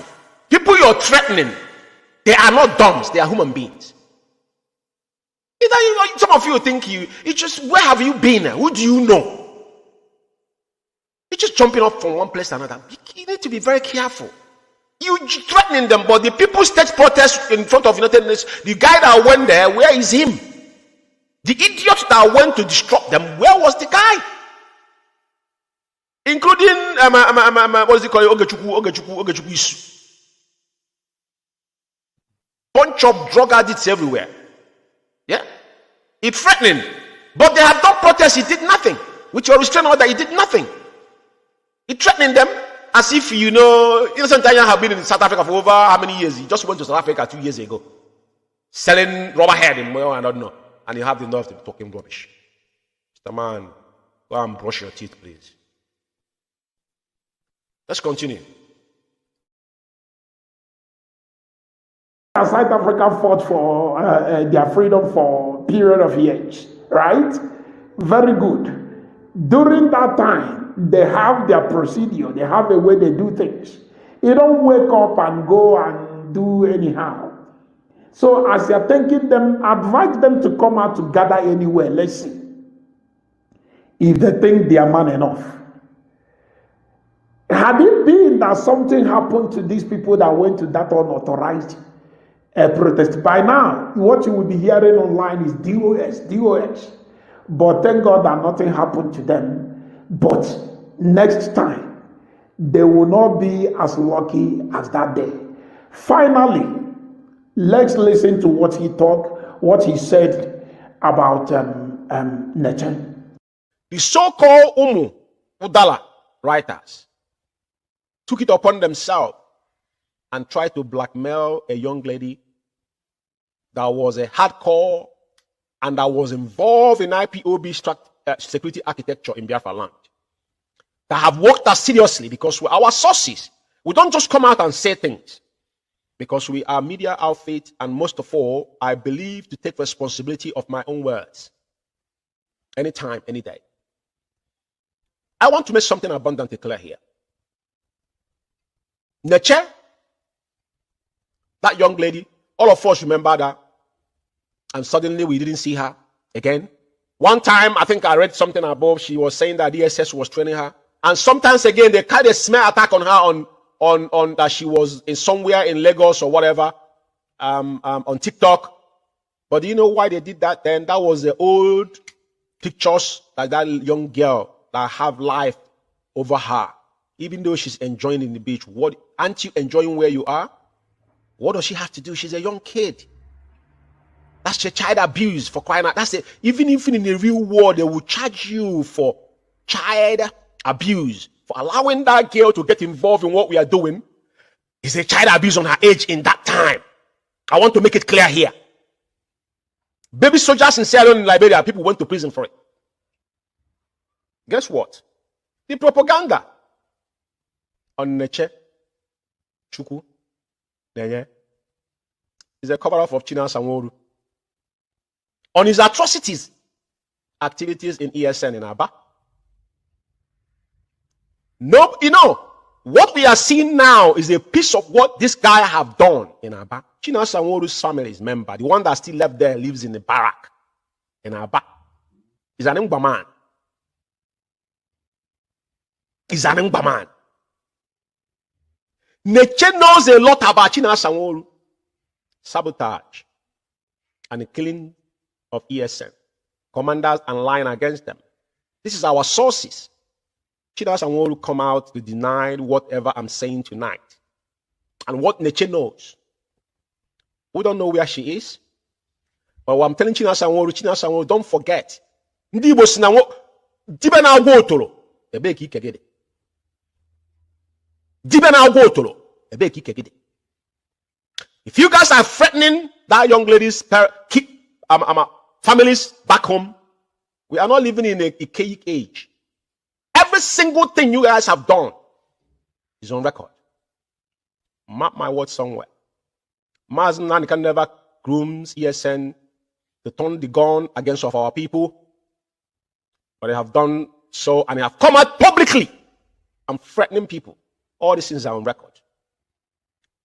Propaganda and blackmail are China Sanworu's alternative weapon to silence those he couldn't kill or hand over to DSS.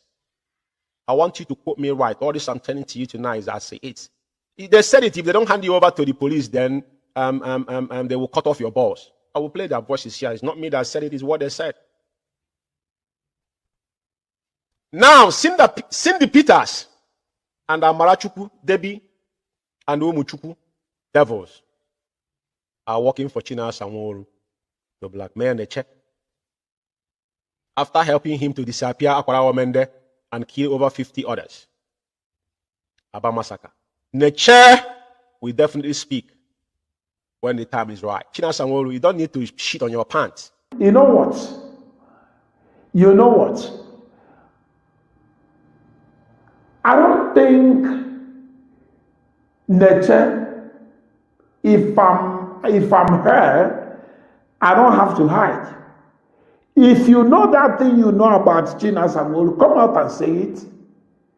You don't need to hide it because, you know, when they sound like this, it will look like, oh, NaNeche na China Sanworu mad. No, when they say it, you know, if you know what. You know, there's one saying that said a clear conscience fears any accusation. You cannot be Neche and Neche cannot be you. Well, guess what? You know who China Sanworu has been killed. You are an insider.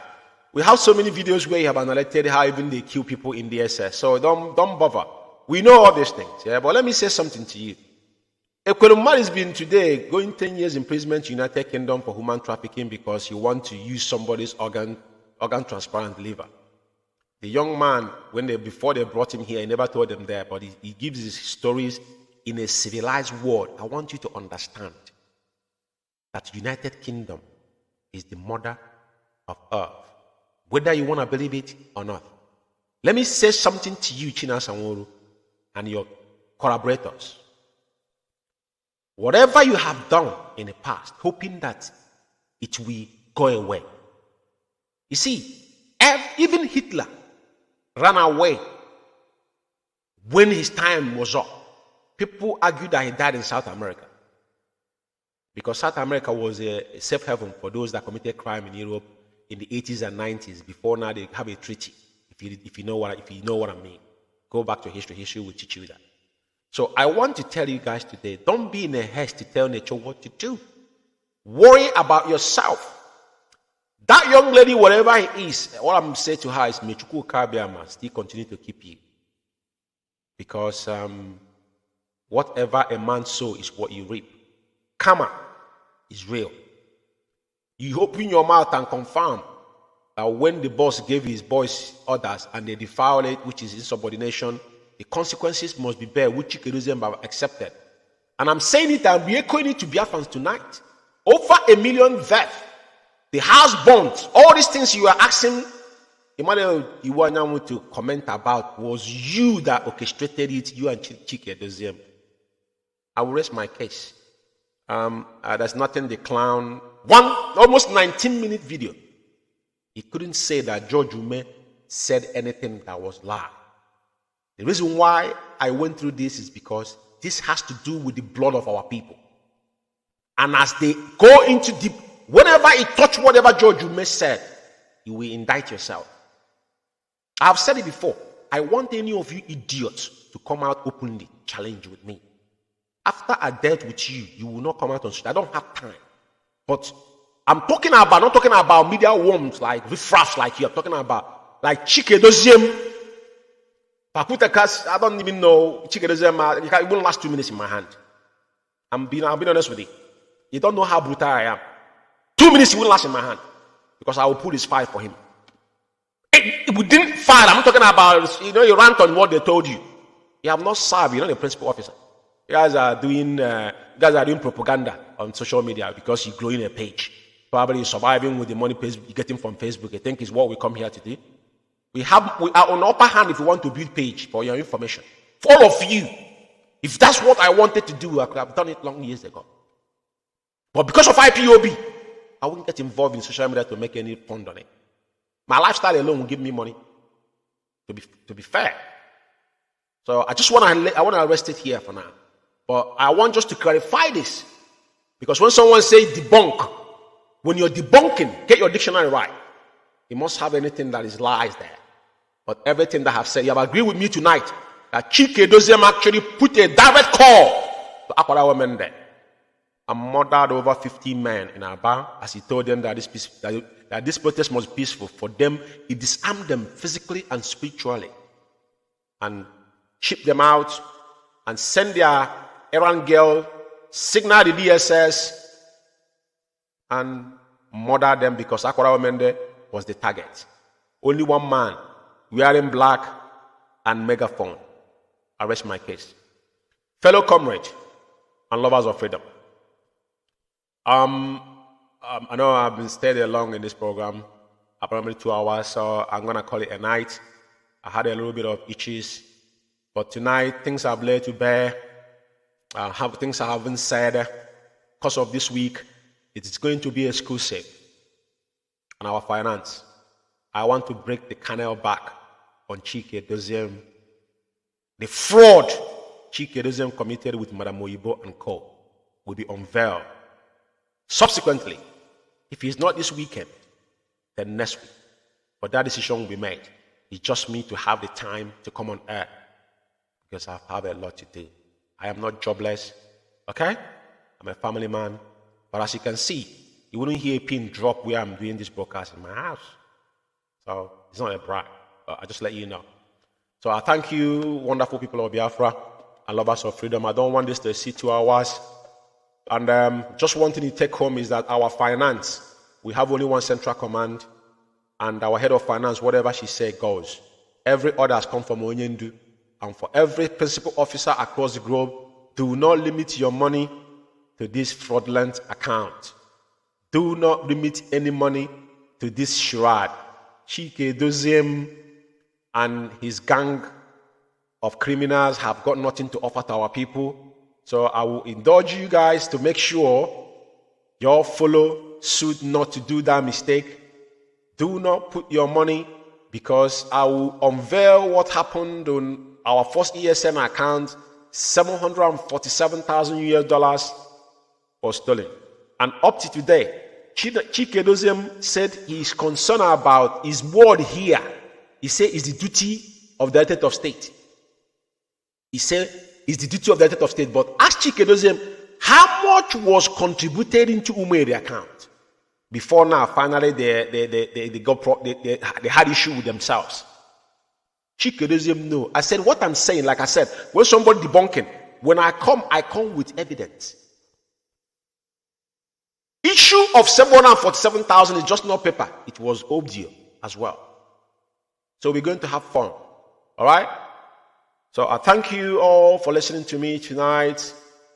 Most importantly, may all of us remember our Supreme Leader Mazi Nnamdi Kanu. I won't mention a job for tonight. I will keep his own case. Subsequently, I got a lot of things to talk about. But tonight, I don't have that time. But may IKECHUKWU continue to safeguard Onyendu and give him that strength. Okay, I call him, we will always see him through. He will come out triumphantly. And every one of us that stays sincere, that believe in the core value and fundamental of IPOB, may IKECHUKWU aid all of us till Biafra is restored. In IKECHUKWU's name. He said, there one.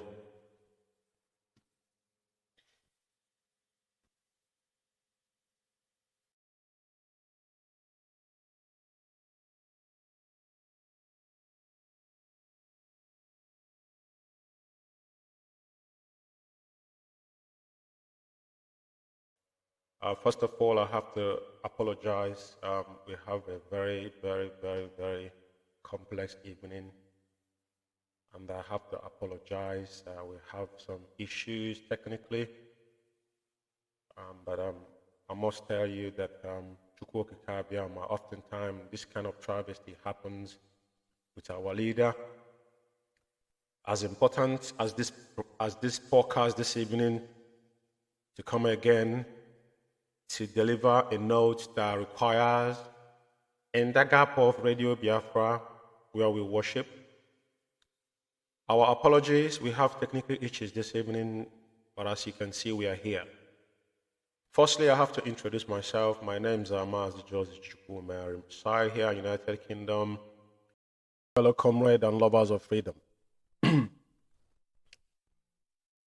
My name is Mazi Umeh.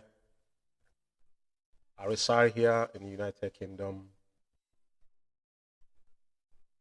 And it's 5 minutes on top of the hour, 8 p.m. here in the United Kingdom, presumably the same time in Biafra land. And today is the 13th day, year of our Lord, May 2023. And we are reaching you live from United Kingdom. And as I welcome you, I'll indulge you to welcome others. Tonight, on the critical analysis on Biafra Alpha Power Media International, this is a very, very significant time in our lifetime on this struggle, on this restoration of the kingdom of heaven upon the earth, propelled by the only one and the only spirit leaders of the indigenous people of Biafra, Mazi, Nnamdi Kanu, my supreme leader, once again this evening. Good evening. Today, I'm going to go through my monologue in a very short version. There's a lot to talk about today. And as you all know, what transpired in the Zoo Supreme Court on Thursday, which is on the 11th, if I'm not mistaken, if I'm getting the date accurately, it's not clear what actually transpired. Because of this program, I'm going to play the interview of the leading counsel and then all of us can, listen to it again and try to see if we can make any sense of it. Because I don't know, and because what exactly transpired, and what was it that they filed, and the zoo government meant to file there. So it's like a kind of convolution, I could put it that way. It wasn't clear. And that's why I could see what I've just put up here. By stage 4 is not being sincere. Even a dumber, someone that cannot see, unless you're playing dumb to yourself, will see that. I said it over time that as long as Mazi Nnamdi Kanu is held uncommunicado in DSS dungeon,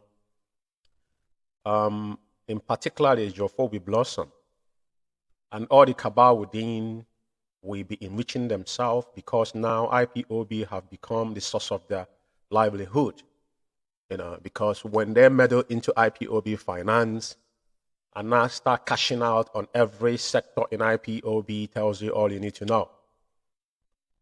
So, and tomorrow, as well, Aba Massacre is there in our heart as we now prepare for 30th of May, the heroine and heroines remembrance for Biafrans, those that have laid their life from since 1945 to death.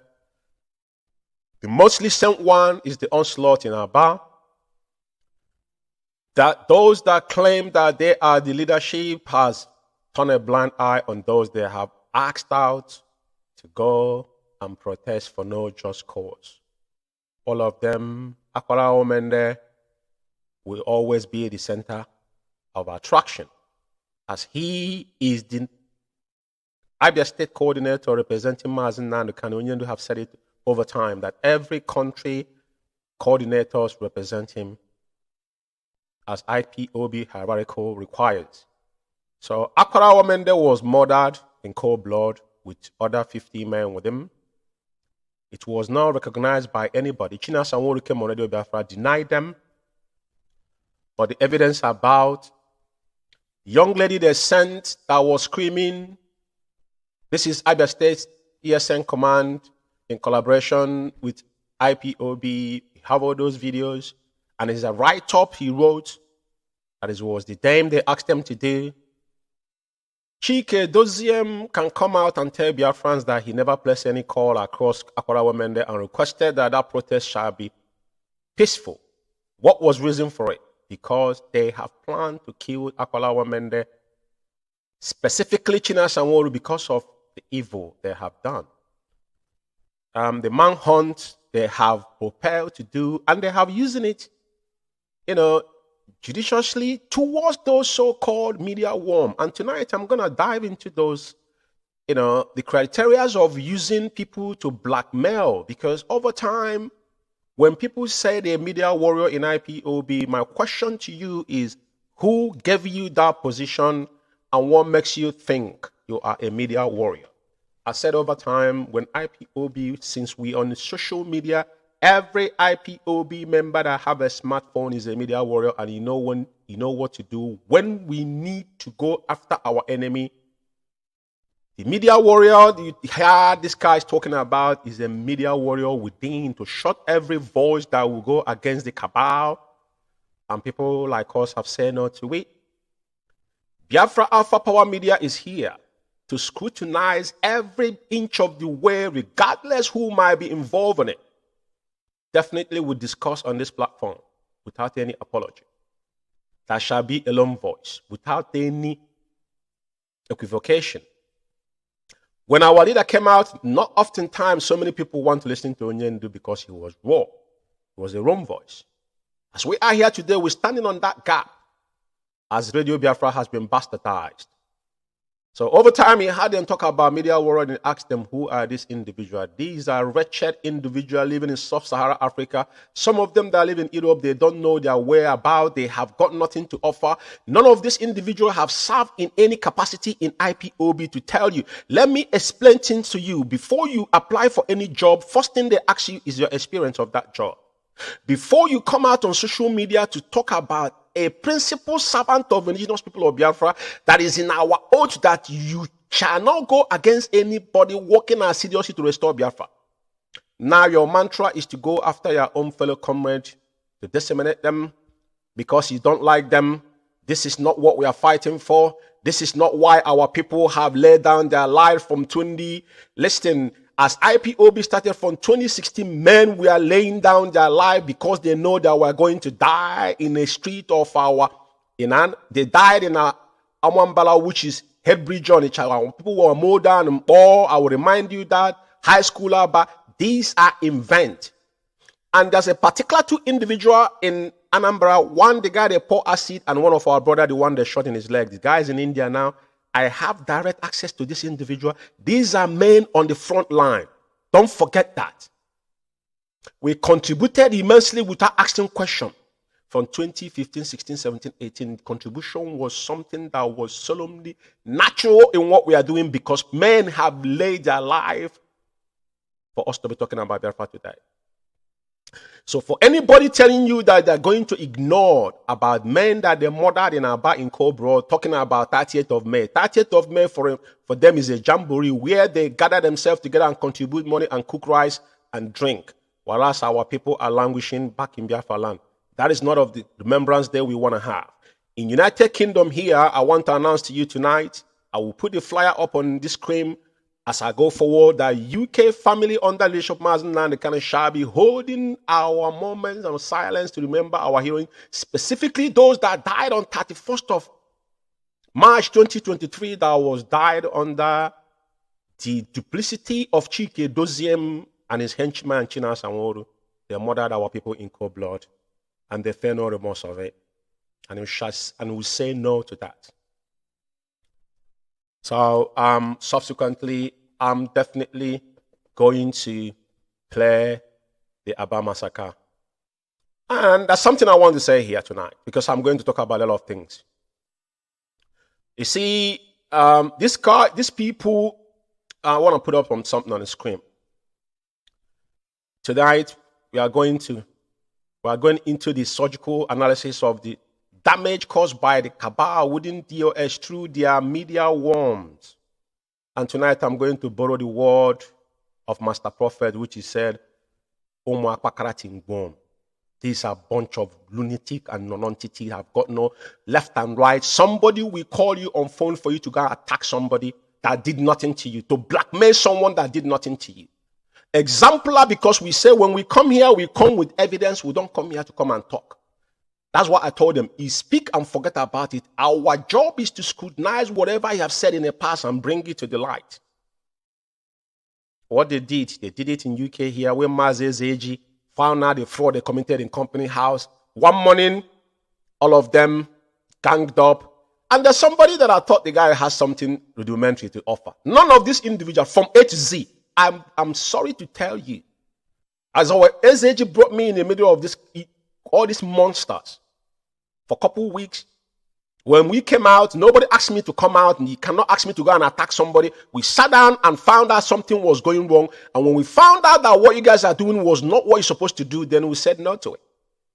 That blessed morning, you guys went off for SAG. The propaganda was SAG was one withholding IPOB letter in United Kingdom. That's why Company House was written letter. What an irony.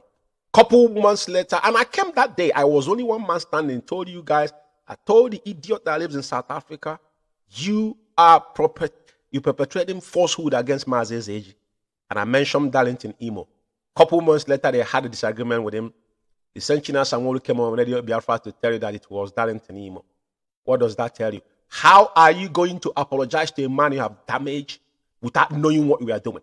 That is why I told you guys from day one that every single one of you that have knowingly or unknowingly maligned the family of Kanu family, because that family have given what you will never in a million years.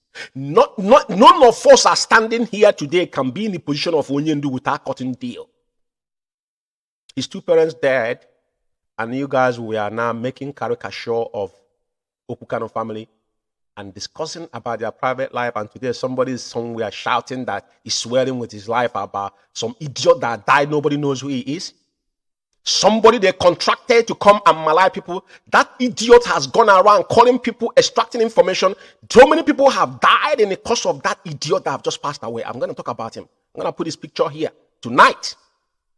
I have never get into the idiocy of this man that contracting people have never worked in any capacity in IPOB to destroy IPOB. Tonight is going to be your night, so-called I want to lay some things to bear tonight, because over time we think things will wash. It doesn't wash when we are, because we have our facts right when we want to dive into anything we did. So firstly, I am going to play the voice, the interview of the lead counsel, Excellency, what happened in Supreme Court on Thursday. And I want you to hear what he was saying and watch the body language of Ijo for himself. There's another video, because those videos was not clear, so I need to fish out to actually hear what he's saying, what actually transpired. And now this case has moved to another till September. Our leader will still, now is 2 years plus. And I'm asking you tonight, media warrior, for 21 months, now we are May, June next month is going to be 2 years, 24 months when you was rendition. What have you lunatics achieved other than to destroy IPOB within? You guys created some distraction, some alibi that some people were bought into. And today, some people will blaming those people that fell on the west side. Why wouldn't they fell on the west side? Do we have anything better to offer to them? They are disgruntled. He created the atmosphere of autopilot, because autopilot means that you don't take control, you don't take command from the highest command of IPOB. And it's evidently. So how do you think people will react and do what he asked them to do? The answer is no, it's not going to happen. So that autopilot, that is one thing I'm going to show tonight as well, because the guiding principle that Madam Oyibo brought, Ejiofor enacted it and asked Madam Oyibo to put it in writing. CC, Chikedoziem, and including the so-called lobby team in America, and commanded him to come on Biafra and announce Umeh account. So many of you have forgotten about that. Our finance is fundamental, because that's heart of IPOB. And that's how, and they went into that particular place. Onyendu say, I want our men to keep clear. Every single thing Mazi and Kanu demanded from you guys have flouted it openly. And how then do you think that the zoo holding our leader will be reacting based on those that he has given the mantle to, to look after him when he was aware? Because in theory, everybody thinks that, oh, these people have betrayed this man. Oh, he's standing on alone. But I got bad news for you, because Mazi and Kanu can cut a deal anytime he wants. But guess what? He wouldn't do it, because he wasn't here because he wanted to please you or me, neither because he's on a mission. So I'm going to take it one after another. I want to share that video, and I'm going to say something about it. Then I will take it from there.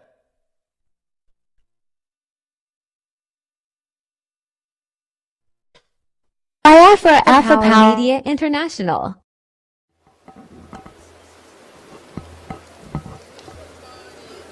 Yeah, good morning.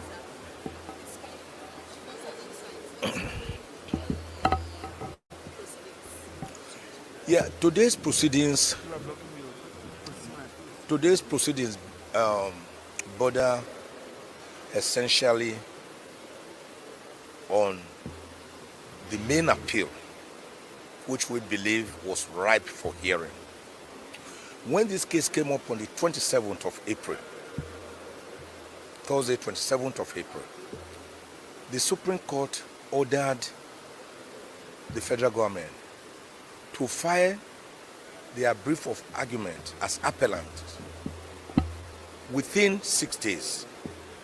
They had asked for 5 days, but the Supreme Court was gracious enough to give them 6 days. They did not file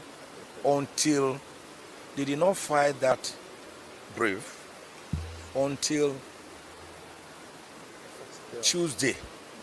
Even when they filed it on Tuesday, I discovered that the brief was 53 pages, more than the threshold of the 40 pages allowed by the Supreme Court. I'm not the kind of lawyer to embarrass opponents. So I told the Supreme Court. I mean, I told Ghazali SAM from the Federal Ministry of Justice and his junior, I called them and then also wrote to them that the practice and convention at the Supreme Court is that a brief should not exceed 40 pages. So they had to file another one on Wednesday, which they served us late on Thursday. We had only the weekend to prepare our own respondents brief, which we duly filed on Tuesday in the morning and served them. So from all intents and purposes, the appeal was ripe for hearing. But today, the federal government came and said they wanted to file a reply brief. I told their counsel, you can even, these points of law you are showing me which you want to file formally, you can stand up and say them orally, verbally, and we will not oppose. In any event, you are saying we raised a preliminary objection in our brief. It was raised in our brief, not as a separate document. But I believe that their own intention was to stall the proceedings, because he said he had the instruction of the Attorney General that he must reply to it. I said, no one is saying you should not reply, but it doesn't have to be in a written form. You can reply orally. We are Biafra Alpha Power Media International.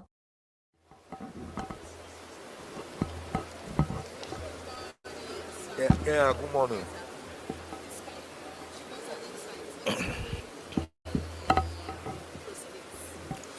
Yeah, today's proceedings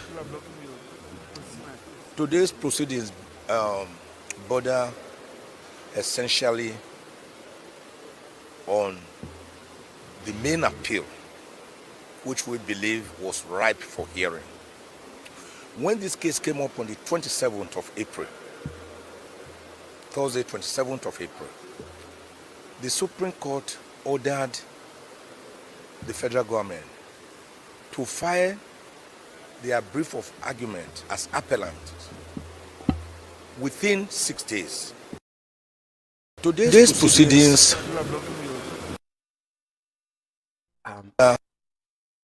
to be honest with you, I am not making any sense on whatever he was saying.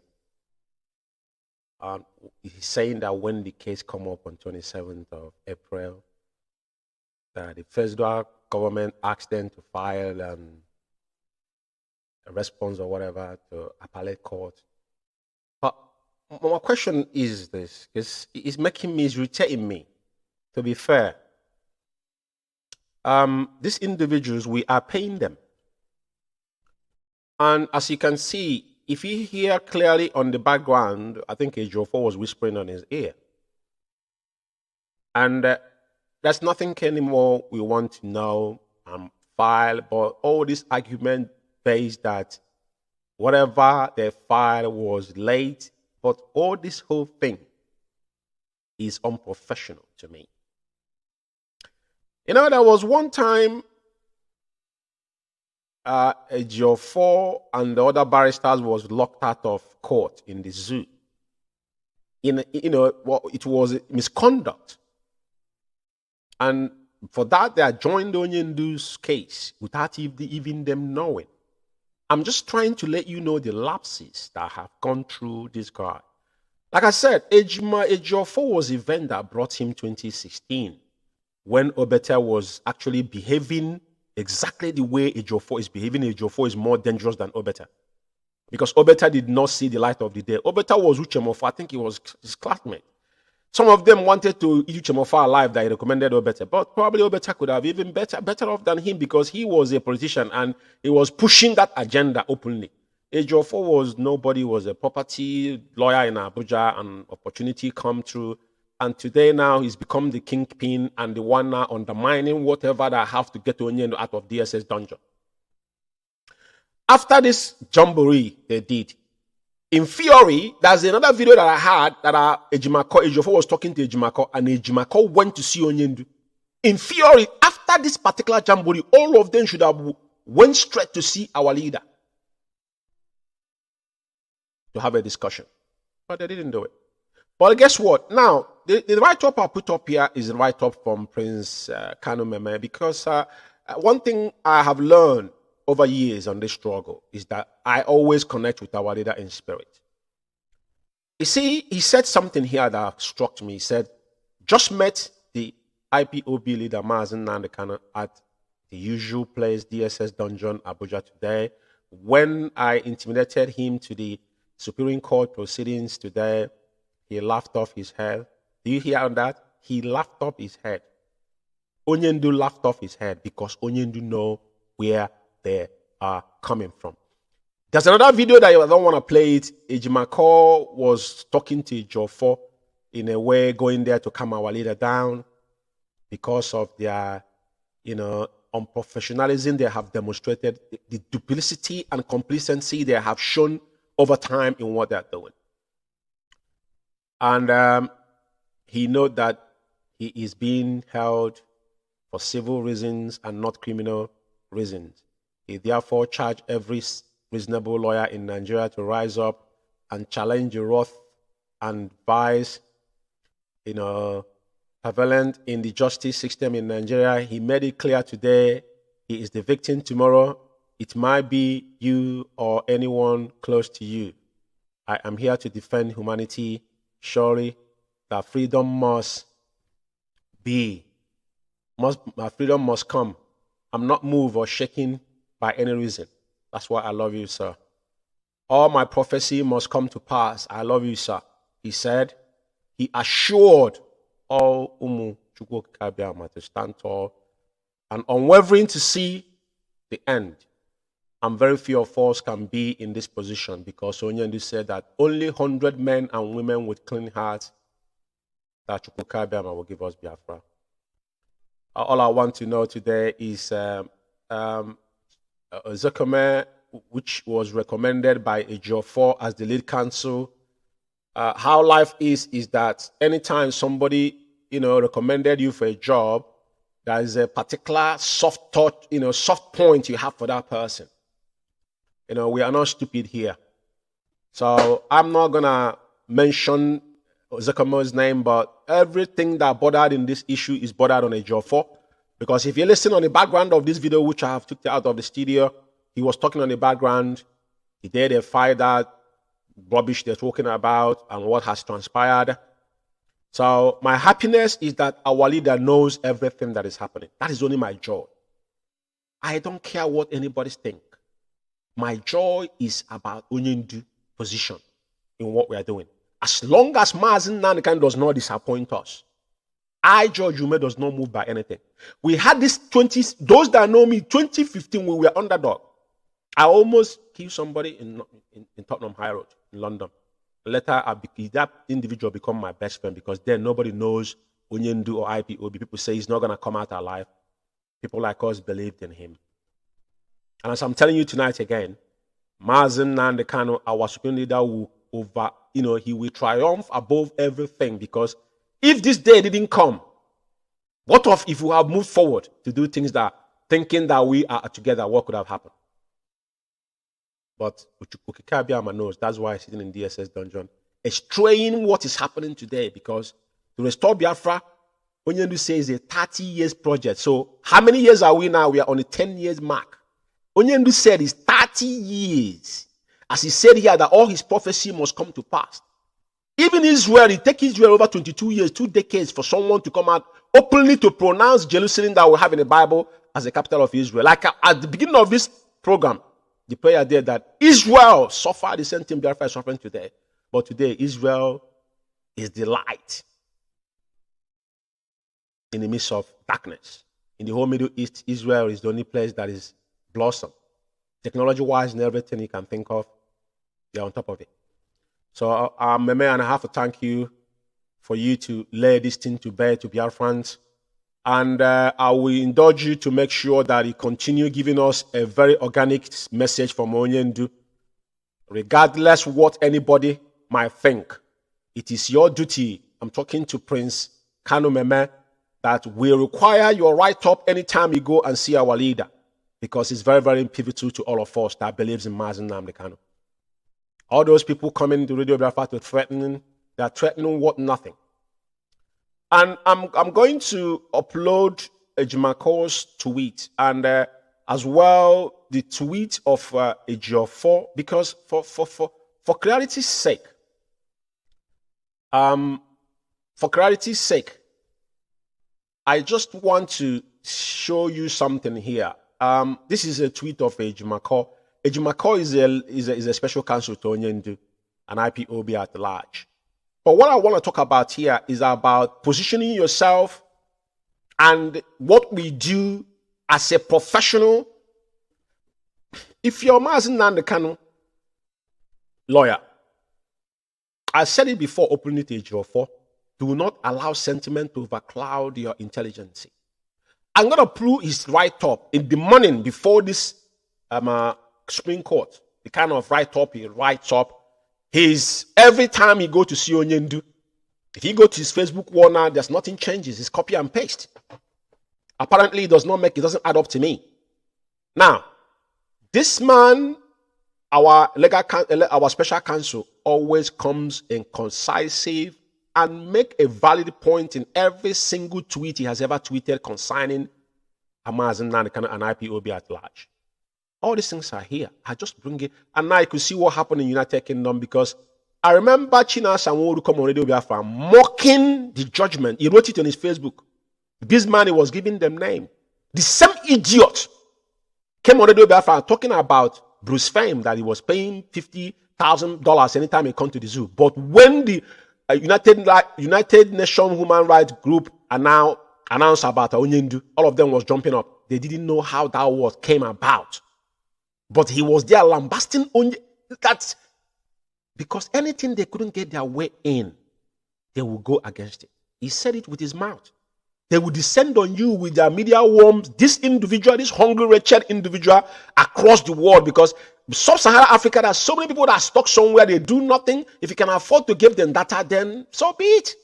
Like this guy that just passed away now, nobody knows who this guy is, which I'm going to talk about this night.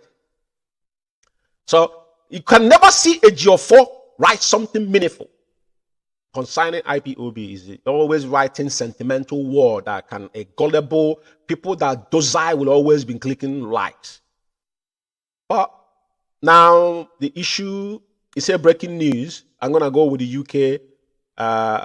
UK Court of Appeal to hear Mazi Nnamdi Kanu extraordinary rendition appeal. In an initial order, the court ruled that the grounds of appeal raise important issue. The appeal will be heard on 22 of June 2023. Kudos to Kanu's family and my colleague, the Beansman.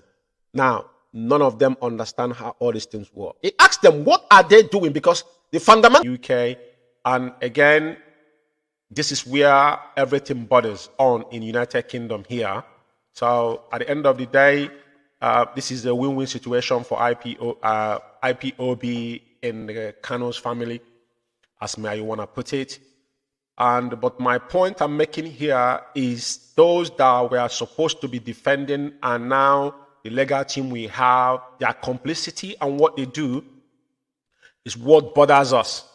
So, okay, so I'm going to move forward because I wasted a lot of time on this issue. And still, Ejimako are constantly tweeting, you know, I just visited Mazi Nnamdi Kanu at DSS dungeon, expectingly Mazi Nnamdi Kanu express his profound displeasure and sadness over the adjournment of the Supreme Court appeal to 14th September, which is a dark day in Biafra land, Operation Python Dams. Everybody knows that.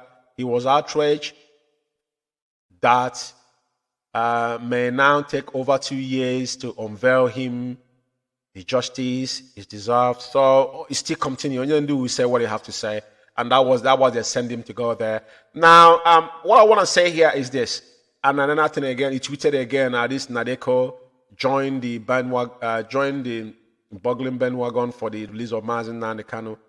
I thank my good friends, Dr. Lloyd Oka and his entire team at Nadeko North America for the unalloyed solidarity with Onyendu. Now, I want to say something here because over time, I like to be very prompt on what I'm saying. I don't just go about saying things. Now, Ejiofor is the person that actually in the zoo lead counsel. I just want to show you what he wrote in the morning. This is his Facebook, and that was the only thing he wrote. This is his Facebook. Listen, this is what he wrote. This is a lawyer.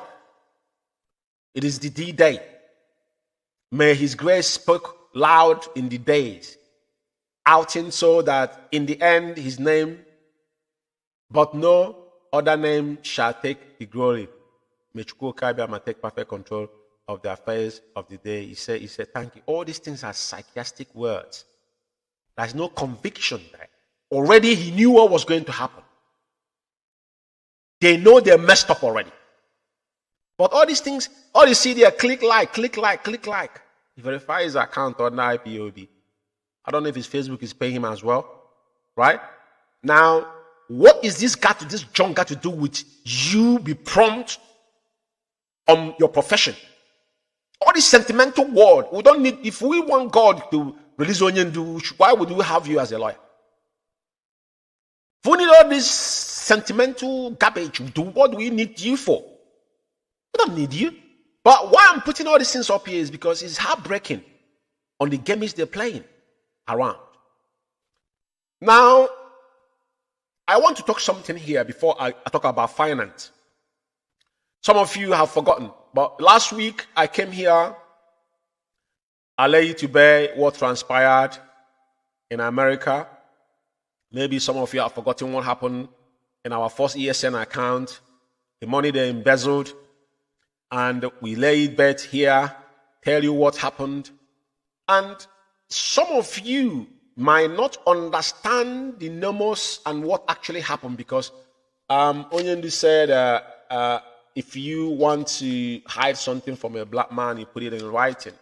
People are lazy, they don't want to read, they don't want to do fuck all. They blame people on their own ignorance. Now, this is a pay attention to the fraud committed against IPOB and her leadership. That is what, the arrow pointing there to signify what it is. Now, this particular guiding principle was something that written by Rita Eze. Rita Eze that wrote this junk. And in the audio that I played that is available to everybody, he confirmed that Ejiofor was the person that actually authorized this. Up to now, I don't know if some of you have actually gone through this particular thing and understand what he has done, the damage he has done within IPOB, because everything that's said in this particular guiding principle is what Chikerism is operating with today. I don't know if some of you understood what this guiding principle entails. Now, I'm going to read it one more time before I talk about finance, and I'm going to play Onyendu's voice concerning fundraising tonight, just to buttress on what I'm talking about here. Because it's very, very pivotal and important that we understand the actors within what the damage they have done, and they know what they're doing. A lot of people today are scrambling. They don't have anything coming out because they think they have accomplished their mission. Now, this whole junk here, which is not junk, is reality of what Chikerism is operating with there, as he is the leader of the Biafra community. But the guidance principle, which CC, the BWGG, which is Allen Group, which is the formal lobbying group in America, and Chike Doziem, the head of Directorate of State, and Rita Eze himself, authorized representative now. The power is in Rita Eze. Chike Doziem accepted that Rita Eze taking over Onyendu's, as Onyendu have given her the power of attorney, which was never happened on anywhere, any shape or form. But this garbage was concocted, and they abide to it, and that is this is the agendas they used to destroy IPOB within. I will read it one more time for you tonight to remind you. Some of you are contributing money left, right, and center, thinking you're not contributing to IPOB. It is not IPOB. IPOB has a structure. That is why every penny that we own, there is accountability towards it through the appropriate quarter, which is through anything Madam Nenianya said stands when it comes to our finance. There is no if but. Onyendu have reiterated over time. And I will play a particular video tonight, specifically on fundraising. But I will quickly read this. Now, he said the following principle will guide the activities of IPOB. Further notice, as directed by my client, Mazi Nnamdi Kanu, the supreme leader of indigenous people of Biafra, IPOB in brackets. Now, A, all ESN contribution, donation, fundraising, monthly maintenance, including but not limited to ESN, money in the Italy account from IPOB worldwide goes into the U.S. national account under U.S. Finance Department. He asks again. Remember, I want you to underline this word. Chike doesn't have where he goes after the Italian account. Question that the money, because those that are in charge of the account saying that when they are limiting money, that the money should go to the people, that was a welfare account. But remember, every damn freaking thing this individual have done, you guys don't know. Anytime I come on this program, I shall read this guardian principle to remind some of you that have condensed brain. Your frontal lobe does not function. This is the guardian principle that Rita Eze. Ejiofor, Ifeanyi Ejiofor was the person that approved this, concocted this thing and gave that woman falsified this in America. Chikerozem is operating under it. Now, they have went into Italian account. That is why Ogro sent them to Abyss. Yeah? It's written here. This is somebody saying this. Nothing. We have only one central command in everything we do when it comes to finance. In every aspect of IPOB is one central command. Onyendu is the highest command. It can't go beyond our leader. And Onyendu assign you a specific duty. That duty, you must not abuse it. You must not leave your position and jump into another person's position. That is why we are disciplined. Now, I will reiterate again. He said, all ESN contribution, very, very important, donation, fundraising, monthly maintenance, including but not limited to ESN money in the Italian. Not limited to ESN money in Italian account. Whereas the money that is in the account, they have shared 747,000. They didn't give account what they did with money. But after the money in Italy, an IPOB worldwide account goes into U.S. national account under U.S. finance. Finance is headed by Madam Nnamdi. So why would Madam Nnamdi is not accessing the account he have and he want our money to go into that account? Because the issue between that Onyendu requested that money move into LLC because Madam Anya will be giving login in the morning, in the evening they will log her out. Now, appoint by Mazi Nnamdi Kanu, which is the IPOB Worldwide ESN Central account. That account was the first account for ESN, which is worldwide. Agreed. But the money was there. What did you do with the money? Now, further notice, every contribution, including but not limited to ESN fund from North American Continental, goes directly into the same account managed by Mazi Nnamdi Kanu appointed finance officer until further notice. Who are the IPOB appointed financial officer Mazi Nnamdi Kanu appointed? We have a head of finance. Whatever you do in finance must be approved by Madam Anya. There's no if but about it. That is how the structure has been. Even when Uchemofo was there as a deputy, he never meddled into our finance. So this woman wrote all this junk. Chikerozem endorsed it. Now they come down and said the U.S. region will be supervised by Mazi Nnamdi Kanu, the IPOB Central Regional Coordinator, to ensure that all regional coordinators are in compliance till further notice. C, IPOB Head of Finance shall limit her contact to National Finance Department of each country. So, Head of Finance, listen carefully, because people don't know what they have done to this woman, Madam Nnamdi. Now, Riteze, on this particular guiding principle, is ordering Madam Nnamdi. He said IPO in C. He said IPOB Head of Finance should limit her contact, limited Now, she limited her contact to the national financial department of each country.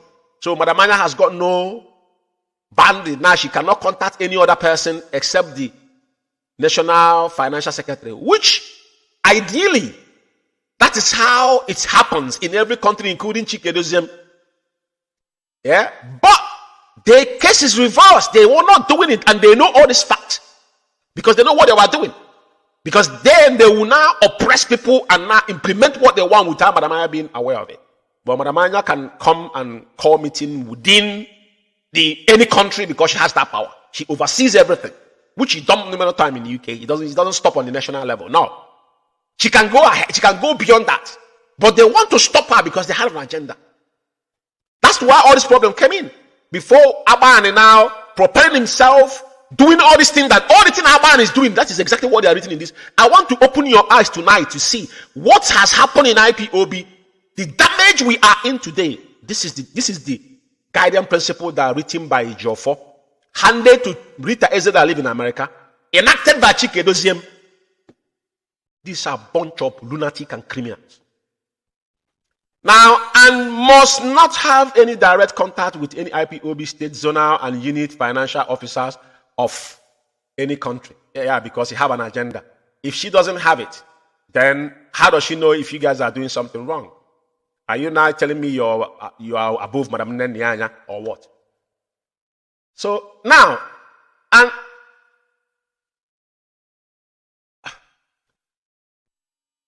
it goes to say here as well, on the second page, on this same guiding principle, he said on D, account, statement, spreadsheet, donors list, or any IPOB document must be given to the asset and funds recovering officer. Ask yourself, who was propelling themselves as the IPOB asset and funds recovering officer? That was Nelly Ofebu. IPOB, give me your brain. Nelly Ofebu, this is what gave them all these things you've been hearing in IPOB. You know, people don't know. I say our people got problem. Today, I just want to highlight this, very, very important. This Nelly Ofebu was involved in this particular document. When demanded, or else that account will be audited, closed, if there is any misappropriate of IPOB fund. But the 747,000 that was what account, they closed the account, made away with all the money. They have never talked about it and opened Umeh account. It was after this guiding principle now that Chikedozium now, they went and opened Umeh account. Chikedozium was playing game when they wanted it because it's in audio. You can go in our Biafra Alpha Power Media and UK. The audio is there, which we normally replay live on this platform when all this thing was said verbally. Now, he said every fundraising activities must be approved by the IPOB and audit department until further notice. Now, this is where all this started. Madam Nyanya has been sidelined. These people now propelling themselves at the IPOB finance and auditing. Now, Madam Eze and Madam Oyibo and Nelly Ofebu, these are the two women on this particular guidance principle, which tomorrow morning Chikedozium is still operating on this guidance principle. F. Rita Eze EC is a deemed and authorized representative and has the authority to manage all finance operation, sign executive document, and contracts in IPOBs in the name of IPOB and Mazi Nnamdi Kanu without any further authorization by Mazi Nnamdi Kanu. Do you understand what that means? I don't know if somebody is actually reading or understanding the word. Let me read it again. On F, Rita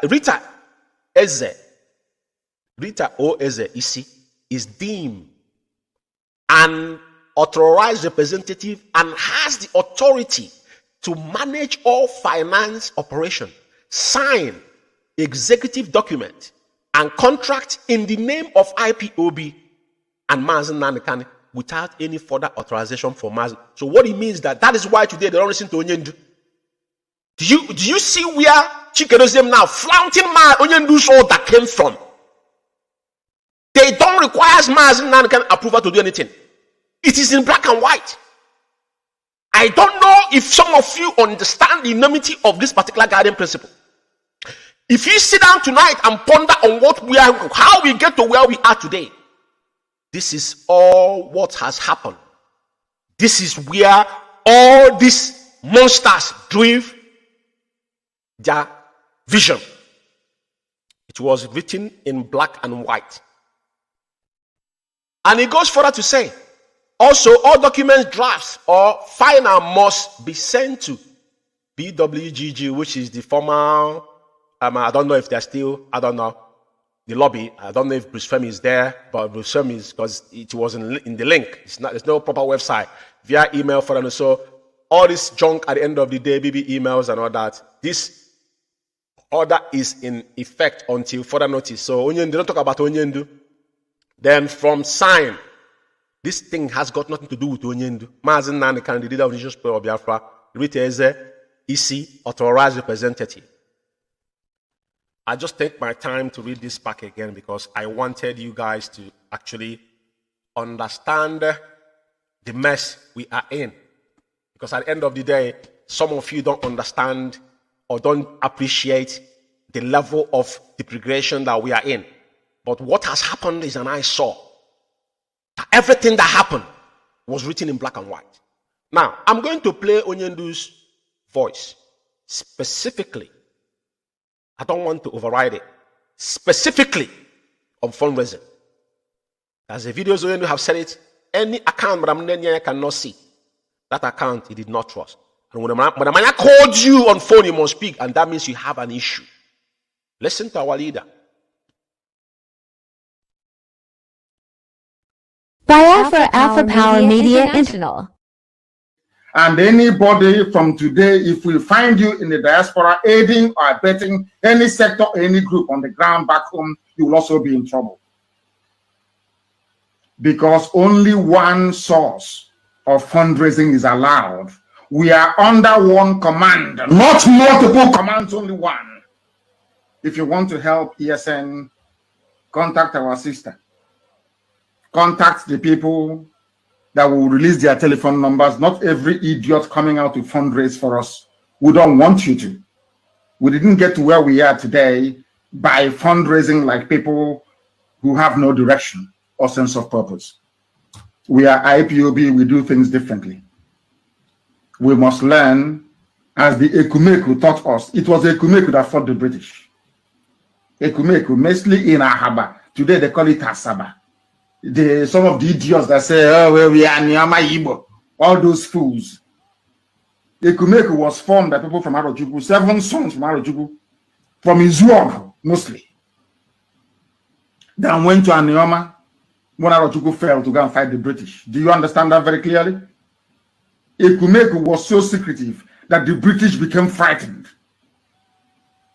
That is the essence and purpose of ESN. We must go back to it.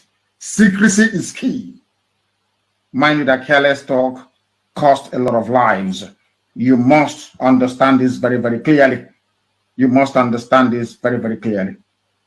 Our people need, a black person needs to be able to reason. Sit down and you will be able to reason, to understand. If you see ESN at work, keep your mouth shut, make sure no. Shut up your mouth and don't say anything. It is for a reason. Their own shit can go and see their bandits who are rapists and Biafra Alpha Power Media. This is the voice of the highest command, the supreme leader of the Nation of Biafra, Onyendu one. Did you see? You had his words there, specifically when it comes to ESN. That is why when China Sanwo-Olu started coming to Radio Biafra to portray that he has any connection with ESN, I warned. You don't talk unguardedly. And I will tell you one thing about guerrilla warfare. If you have, as told them, the recent time in sub-Saharan Africa I have gone into rebel war is Sierra Leone and Liberia. Because every man with 5 men with AK-47 with 1 RPG is a commander. That's a small arm. And that is what we don't want in Biafra land. And that is what they have instituted by single disobedience of our leader. But I told them that every single one of them are going to pay dearly for their own complicity, because there is no way he cannot run away from it. It is a matter of time. The evidence is overwhelming. Only one here that fundraising must be from one central command. But guess what? You see that guidance principle, remember, including Simon Ekpa, then they were all together. They vigorously campaigned and attacked Madam Nenyanya, because Madam Nenyanya was only to stand against them. And as long as they did that, when they now start getting money, now convince some people fell on the website, now they start getting money, they start now shaping up themselves. Courtesy of who? Who gave all these rooms to happen? When Onyendu was here, is any of this happening? The answer is no. So if IPOB is in disarray today, who do you hold responsible? Chikedozium. And Chikedozium did it easily, because this was what agreed. Is on the black and white I just showed you now. So our leader has won, and I just want you to know that tonight I had a little bit of a network issue or system issue, but there's something significant I want to talk about tonight. Very, very, very important. You know, the issue of the media worms, and I just want to flash this particular thing. This is our banner here in United Kingdom. For those that reside in UK, we are going to have our 30th of May on Zoom, you know, because of the way things are at this point in time. We shall remember those that have died. So any single one of you that is in UK here wishing to join us, you are welcome. We have to remember those that have paid the ultimate price, most especially those that were murdered in cold blood on the 31st of March 2023. Now, and today's flyer for this, sorry, this is not what I want to show, because I'm going to come to this guy. Today's flyer is very, very important. Like I said, tonight, all these Cabal media worms, I just want to do some critical, you know, surgically critical analysis on them tonight, because of what the damage they have caused in IPOB over time.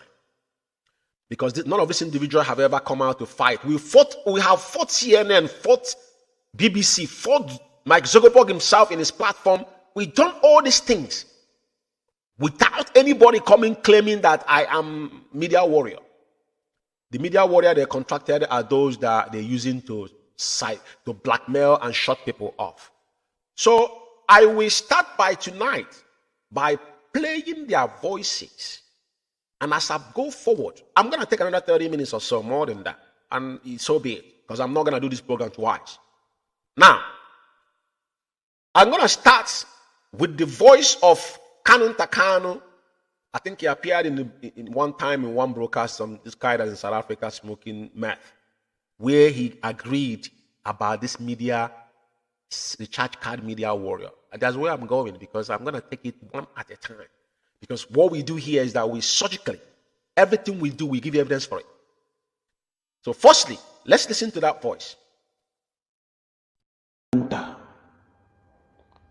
Nenyanya. And I would like you to send this.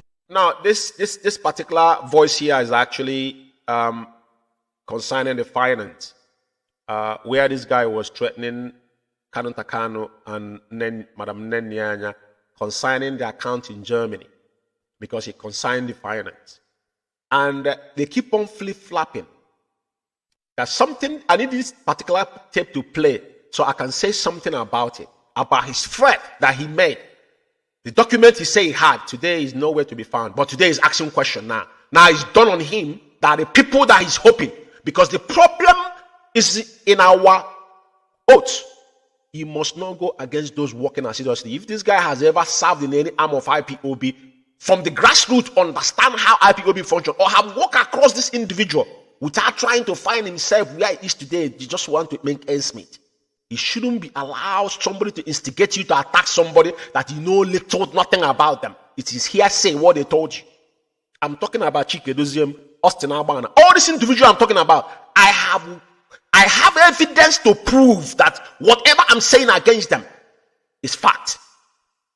Irrefutable. If they say it's lie, let them come out. then I will send them to abyss. They will never, as they have gone into thin air, then it will be worst. I want this particular voice to play because this guy was threatening when this account was shut in Germany. So I just done with finance, but I need this to play before I continue.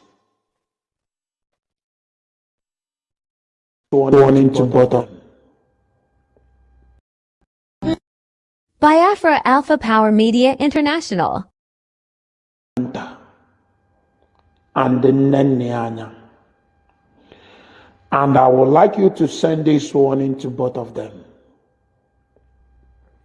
Now, great and wonderful people of Biafra, I will not waste your time, like I said. But I want to warn Kanunta and Nenianya. Currently, after the fraudulent act of Nenianya, after the fraudulent move of Nenianya, after what I called, stealing and belling the evidence of Nenianya, as you all know, Nenianya closed the account that belongs to indigenous people of Biafra because of a lot of fraud. Nenianya and the Kinsley, Ezebilo, aka Kanunta, have committed. In fact, to be honest with you, I have every evidence that if these people misbehave further, I will unreach all the documents and Biafrans will see what's going on. Believe you me, Nenianya current. Yes, it's very, very important that I let you have this particular point. That he said he has every document he was going to unleash. But there's another video. I'm not going to waste my time on this clown. But what I have read to you tonight, which is the guiding principle that was written by Barrister Jofo, given to Riteze for them to falsify in America, that is what gave by to them to embezzle 747,000. This clown, can somebody remind this idiot to get those documents that he was claiming that he had as an evidence against Madam Nenianya and Mazi Kanu? Because as I have given them evidence now of what has transpired, whopping 747,000. I heard when he had a statement of account of our account in Germany, he don't even know what to do with it. I gave you a document, 26 pages of documents. Now go and pick it up and read and understand the damage they have done. Every single penny what we say is on black and white. The reason why I allow him to say something because he say have every evidence. He talk flip-flap. He just, after smoking meth, he come on social media and be ranting.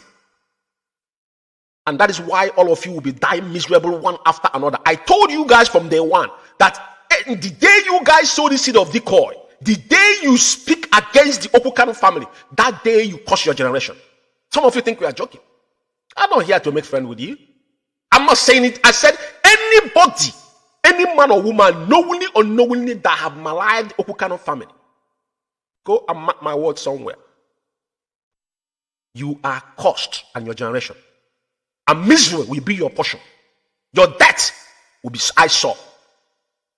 Because you guys fears nothing. You think it's a joke? We sworn an oath, blood of people is what brought us where we are. And you guys think he will joke with it? No, when people like us are around. I allow him to say this because it's very, very important for people to listen. They talk and forget. We have a pile of evidence on the word they have said. That's what I'm telling them. Continue ranting. As you're ranting, the more you indict yourself. I will do away with this now. Because I want to talk more of this recharge card media, this Apakrat Ngom tonight. What the damage they have done in IPOB. They are faceless, but they're causing mayhem. Listen to where this same guy agreed with Kanu Takano about the issue of people now doing things out of their own way because they are getting paid or stipends from their so-called, masters. To talk. People like us, nobody gives us are lying because people are giving them money to talk. like us, nobody gives us money to talk. We say it the way it is. That is why we say the truth at all times. But those ones, they are giving 50p, $1 to buy the chat card. You know, when it comes, you see 500, you think it's so much money. These are the ones they are using. So as long as they are giving you that money, you are collecting it, you'll be forced to do their bit. Anything they ask you to say, that is what you say. So they don't have opinion of their own. So they should stop fooling people using their platforms. Thank you. Thank you very much, Mazi. You know, what you just said now, it's very, very important because someone have constantly, you know, talk about how Mazi Nnamdi Kanu used to send him, tell him the financial this thing of IPOB, whatever. But man looking at the person speaking, you will wonder. At times, people feel like it's Mazi Nnamdi Kanu really what we think it's because the cannibal of the person, you know, talking of, you know, Mazi Nnamdi Kanu exchanging such information with people that beg recharge card. And when we begin to wonder, is Mazi Nnamdi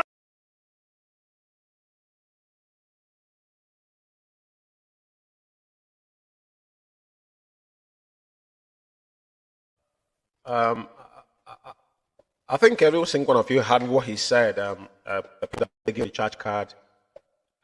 It is the evidence overwhelming. We see them where they are saying it, sharing for 4,000 naira to all these guys you see online ranting. I don't have issue with you if you are doing what should be done in IPOB, going against those that are oppressing us, talking about how Onyendu will be released. For the past 21 months, what have you guys, 23 months, it's going to be 24 months next month. What have you guys done? Absolutely zero. Onyendu, look at what happened, what transpired in the court on Thursday. They ain't saying nothing. Because Ejiofor is the one guiding them. Ejiofor is their new leader. You know? Now, I want to really go into a lot of voices tonight. Let's hear this evil man when they were hashing evil. Because let me tell you something in this life. What you sow is what you're going to reap. There's no way, there's no backdoor to it. Karma is real. What you sow, anytime there's some people you will. I remember Mazi bringing his forefathers or four and swear on all of your heads. Mazi, I remember that he get angry. He did one program and he picked up or four and be sworn upon of all of your head because he lied against innocent man that was pure in what we are doing. Gatekeeper, we came to settle issues. You guys ganged up because you guys criminality committed in United. It's still there in the company house looking at it's staring at your face. It's there. It's there. It hasn't gone away because Sophia Kanu is still director inside IPOB Worldwide CIC. He has not changed. He's still there. Even Onyendu through Ejimako that is why anything Onyendu said doesn't count because that particular guidance principle, which I'm gonna make it open. I'm gonna get that particular paper because I think it has to be separate. I'll get a separate one of it to make it viral for people to read it properly. Whatever Onyendu said does not resonate anymore because they said until further notice, Mazi Nnamdi Kanu matter doesn't. Onyendu words does not count anymore. It is in black and white. I will detail it again to now put it out properly for you guys to. Some of you that has condensed brain, probably to help you. Now, let me play their voices. Because this guy they call Ostraman, what that guy was doing was, nobody knows, I'm gonna talk about him, but I want you to listen to his voice, and I'm gonna talk about what he has done. His role he has played within IPOB to damage a lot of people, even some people that are killed back home. I want you to listen to some of their voices. Yeah, international. But do you know that actually in our legal team we have parallel legal team? Yes. So do you believe that? Yes. Yes, we do. Very good. And you know that in not the leadership of the DOS, do you know we also have parallel in IPOB? Yeah. Yes. I can believe that. Yes, they stay. They continue staying of. I've said this thing before. Yeah, IPOB of Nene and the Belima and the Kanu and the Ndotuva and the man IPOB. So you're right. Go ahead. Right now, nobody will tell me or some man that what is happening in IPOB, the leader, the legal team are not. In fact, let me not say this. Let me just put it that way. Let me just end it this way. But let me tell you something. We should leave the DOS alone. The reason why I say we should leave the DOS alone is there are certain things I've come to understand. They are too loyal to sack Kanunta. Unless if they can prove me wrong. They are too loyal to sack Kanunta or Madam Nayanya. I can understand Madam Nayanya's position because she's the finance and Oyendu himself planted her in for several years. Yes, we can allow her to rule until Oyendu comes back. But what about Kingsley? Now, why I say the media warriors are also part of this problem about Kanunta is this. Do you know that we the media warriors can come on a particular platform and decide to rebel because all these things happening in IPOB? Remember that the Nigerian government is also listening and they are watching. Do you know? Yes, Chairman. Yes. Do you know that Mazi Nnamdi Kanu is a member of the DOS? Yes. And they can take vote over any issue that is pressing us. You know that? Yes. You know we also have. I want to interject here. Because over time people talk very, very vulgarly. This guy they call stupid idiot, they call Donald. I remember Mazi brought this animal in one of his programs. Because I respect Mazi immensely. If he calls me for anything, I will show up because I know he have a good heart. And he meant well. This document I'm showing you today, that I think Mazi made it available to this guy called Donald. This guy is telling you that Mazi Nnamdi Kanu is a member of DOS. That they can took a vote against Onyendu. Ask this idiot who voted those people in DOS in. I want somebody to ask this clown who voted this bunch of lunatic and retard in DOS. Has he read our code of conduct? I had somebody calling him name that Onyendu call his name and all that. He says from Umeh. One thing in life, they say that prophet does not mean nothing from his homeland. Maybe he's jealous of Onyendu's family. But they're taking shot. But guess what? They're digging their early graves. But one thing I want to correct here is he's saying that Onyendu is member of DOS. Onyendu is member of DOS that he instituted. There was no vote. Every single person, just like they appointed you para coordinator, whatever you are. Is there anybody who voted you in? It is appointment. So those men has got no power to vote Mazi Nnamdi Kanu out. It's in our code of conduct. Mazi Nnamdi Kanu, his position is permanent until Biafra is restored. You clown. I will allow this to go.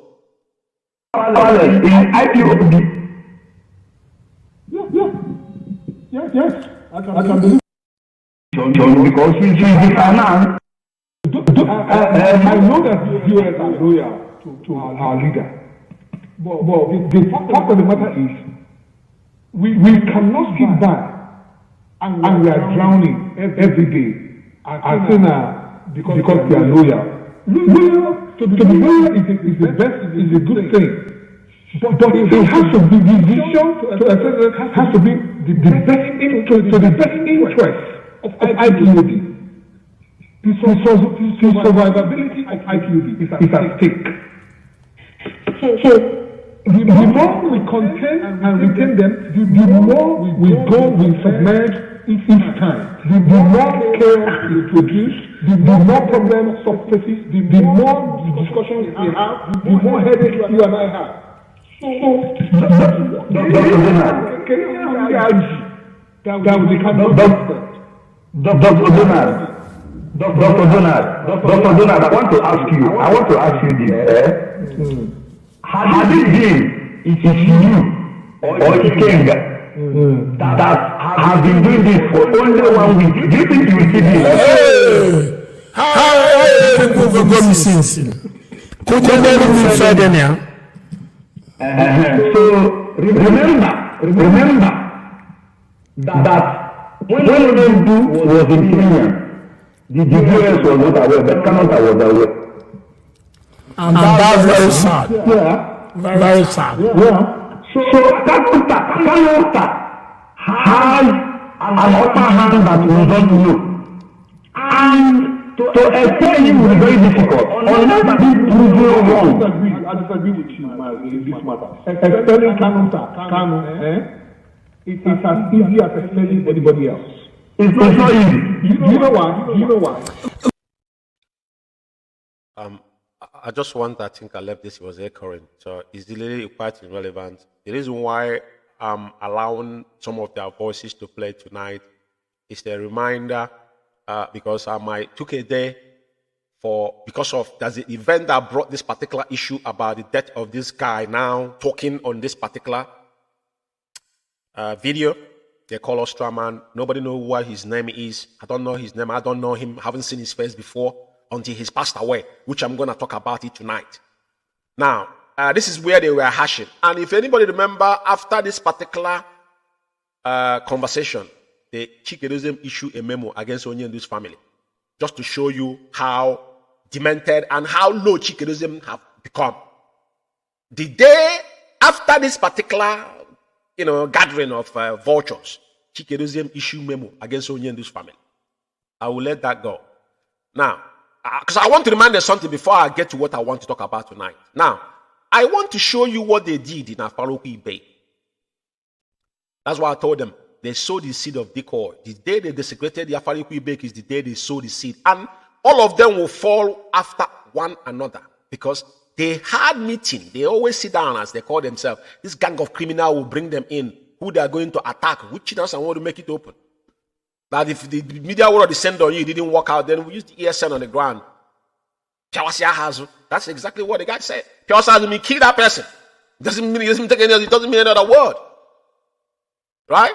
I want to listen to them before they now crying crocodile tears about somebody that is not even a member of IPOB. Nobody know who this guy is. It is one of their contracted animals that live one place in Africa. And now they want to make it there. But 50 men died in Aba. And one of my brokers, the idiot picked it up. That if your boys did not listen to you. So because they didn't listen to you, you justify their death. But all of you now are mourning somebody that have not added anything in IPOB. Had hypocrisy on the highest level. We'll talk about it tonight. Listen what they said about Afaroku Ibe. The death parents of our Mazi and Kanu, they're sitting down every day talking about the death. And now they're crying about somebody, some idiot, I don't know who the person is. Do you think I give a crap about who died or lived? How many people have died that watch them die in this struggle? National. Very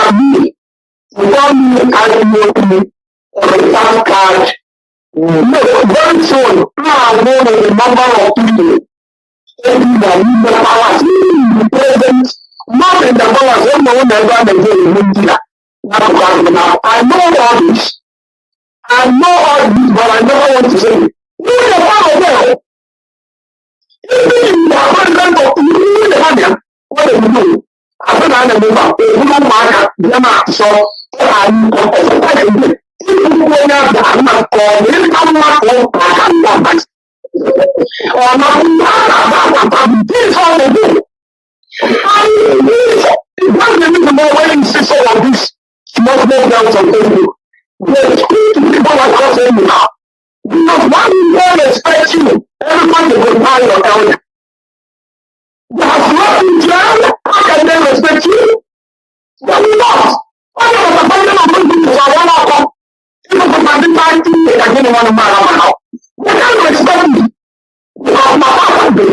going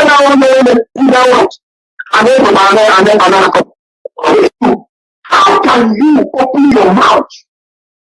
How can you open your mouth to talk about His Majesty? Doubtless.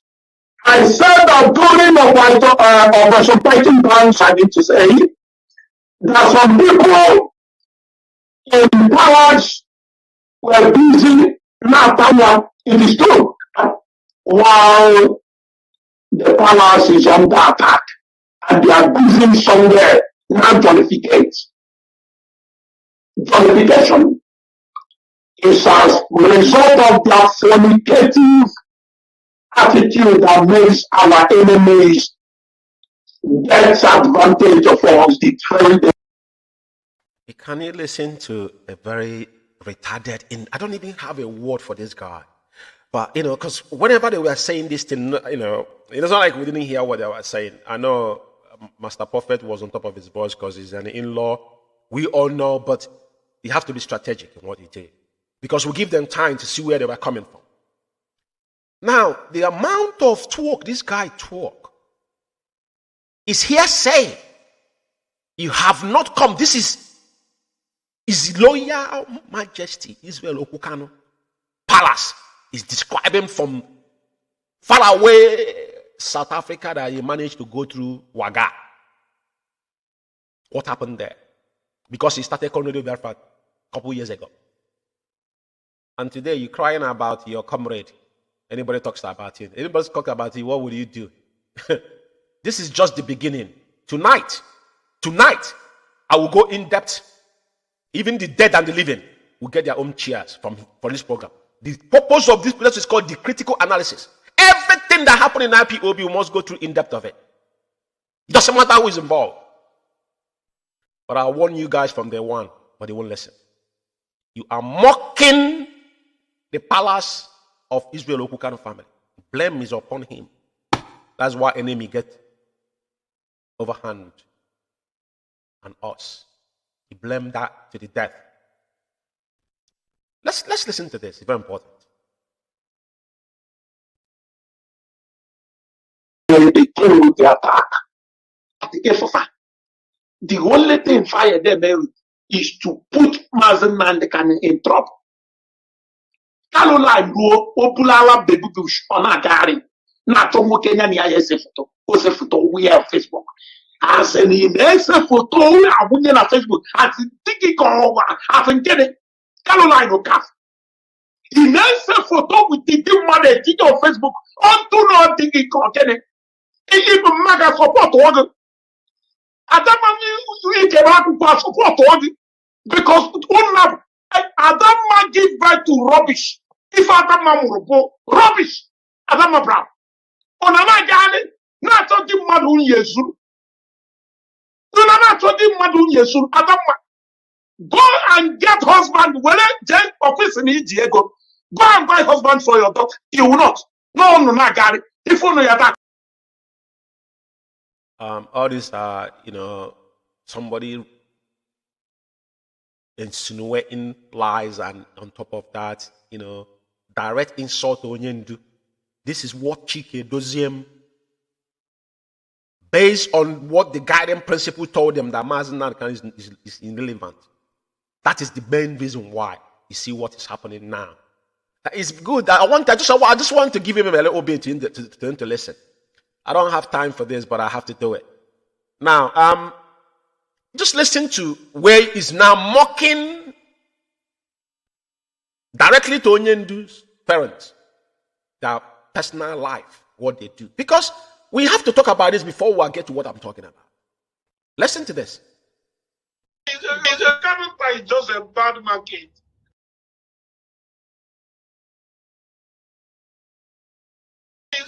Coming by just a bad market. I don't know where they adopted him from. They should have chosen another child. They look around. The only person they see is Kanu. I hope everybody's listening. I hope every single individual, all of you had all these things, and everybody laughed, and then we moved on. Life. You see this life we're living? karma is real. And like I said before, none of you is going to get away with all this. None of you will get scot-free from all this word you uttered from your mouth, directly or indirectly. I want all these voices to remind you what you have said in the past and how you've mocked death in the past, and now you have the temerity to tell people not to talk about someone that is nobody within IPOB, that came to destroy IPOB, and karma struck him. Yeah? I will lecture you. Now look at what we have brought upon ourselves. Yeah. So the thing is, not always it's not. I don't know why people are saying, if you are indeed the son of Ezekiel, how come your father in your junior ones, Blues or Gawunyelo? You know, the private discussion these people have talked about Onyendu's family. Listen. And Chike Doziem and all these people, even Uchemofo, upon all the thing Uchemofo has been saying, he went against Onyendu. These are two grown-up men. And I didn't get in between Onyendu and Uchemofo because he didn't know how Uchemofo and Onyendu started. That is why I was careful. Don't play sentimental here. That is why when you guys lied, Uchemofo died in UAE. I said these people. You guys peddle this lie against Uchemofo. This guy they call Anya Kings. I don't know where that one is. Maybe he's regain his frontal rope. Because these are the people that we are using to call people around the world, including the one they call I'm a K4 that lives in I don't know where in East Block. All of them today, all of them are hiding. These are bunch of retards. They lied against Uchemofo. Uchemofo is dead. You wish your enemy to die. And today you're talking about some clown that nobody knows that that guy have constituted people dead back in Biafra land because he calls people from the back, they start information from them and go back and give Chijan Sanworu. And they think that God will lead you to live. Who cares about you?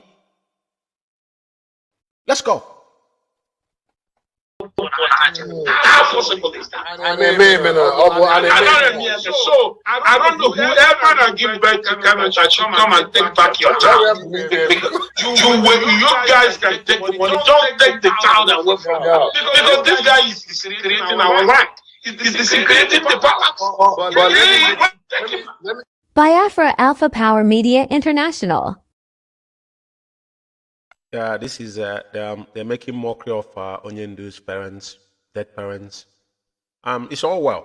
I'm letting their voices play tonight because I have two important audios I'm going to play, but I think I need to do that and leave these guys on for now, the distractive ones. Let's talk about this particular issue tonight. I need to get this audio, and I want to play it because it's very, very important. Because I have not much time left here before I'll come back, and I'm gonna definitely talk about all of them, because as we go forward, we definitely have to talk about them. Now, I want you to listen to this. Biafra Alpha Power Media International. My fellow comrades, good evening from here. This is Ostraman speaking to you from my sick bed. I want to inform you that I've been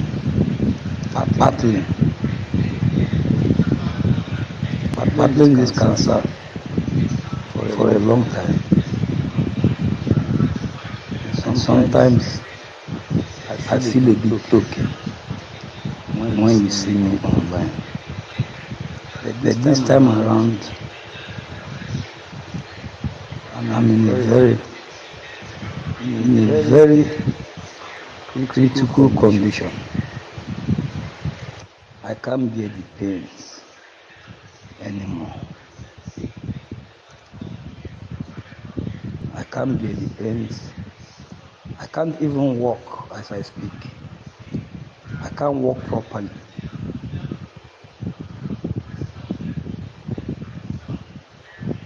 doctors are trying to revive me.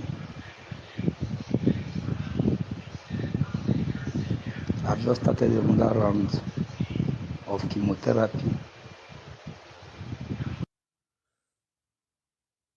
We finally lost the battle.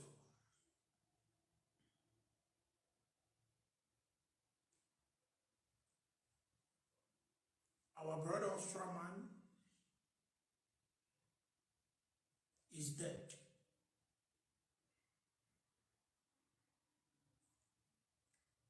He died yesterday evening.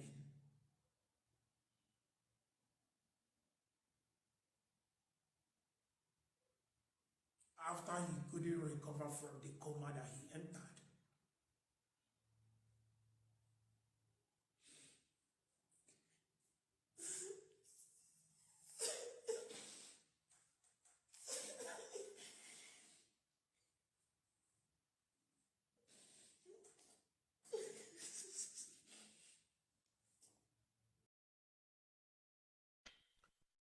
To be quite frankly with you, a lot of people might be thinking, oh, why is this video being played? It's played for a reason, because we must talk about this. This is consigned IPOB and the role people played. Because it might be you today, tomorrow it might be another person. People have died in cause of people passing false information. Some people might die on the wayside, some people were on the hunt, some people run away from their own location where they were, single out of these individuals. And now this one is sharing crocodile tears. But he just had his voices when he sat down and discussing the two parents of Mazi Nnamdi. He forgot about all this, including that same person now they're crying for. But 50 men died in Aba on 31st of March, including the state coordinator, Aparawa Mende. They came and justified it. And now they're crying. The person they talk about, I'm going to bring his picture to you to answer this question to you. Because IPOB need to learn something from this thing that happened. Very, very important. This is not about individual. I don't play emotional BS. You know what I mean? We give it to you. That's why you call it critical. Anything concerning IPOB with them must be discussed here. When we have the time, we do a critical analysis towards it. Now, I have another video to play where the threat was going on, because it's very, very, very important. People say things and forget them. But we'll remind you, before now we say what we want to say.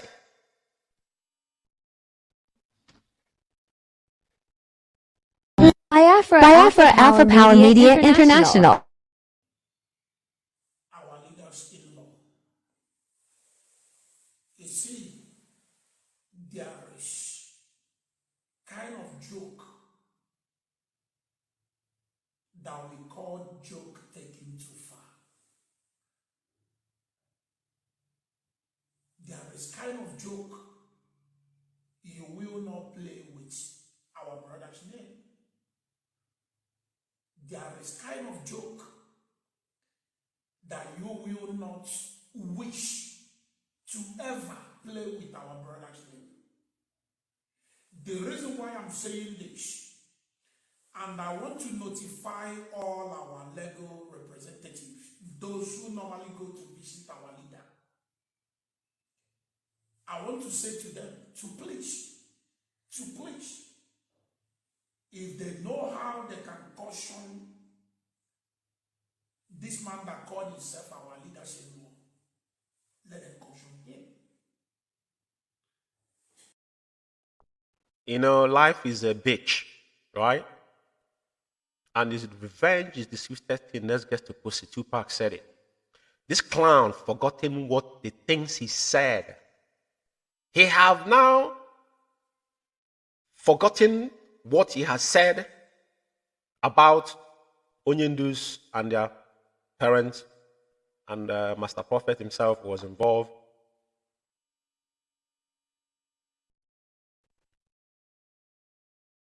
But it is good that now he's referencing to Onyendu. He's now requesting that message sent to our leader. The same our leader that they said everything Onyendu does is in the past. Now he's seeking Onyendus to now send a message across to his in-law. You see how cynical and delusional people can be. Like I said, life is a bitch. And karma is real. I'm not taking shot at anybody, but I want to bring the point to prove something to IPOB because of this thing that have happened. We must learn something from it tonight. I want them to finish before I will bring up this guy's picture, then I'll say what I want to say, and we'll call it a night.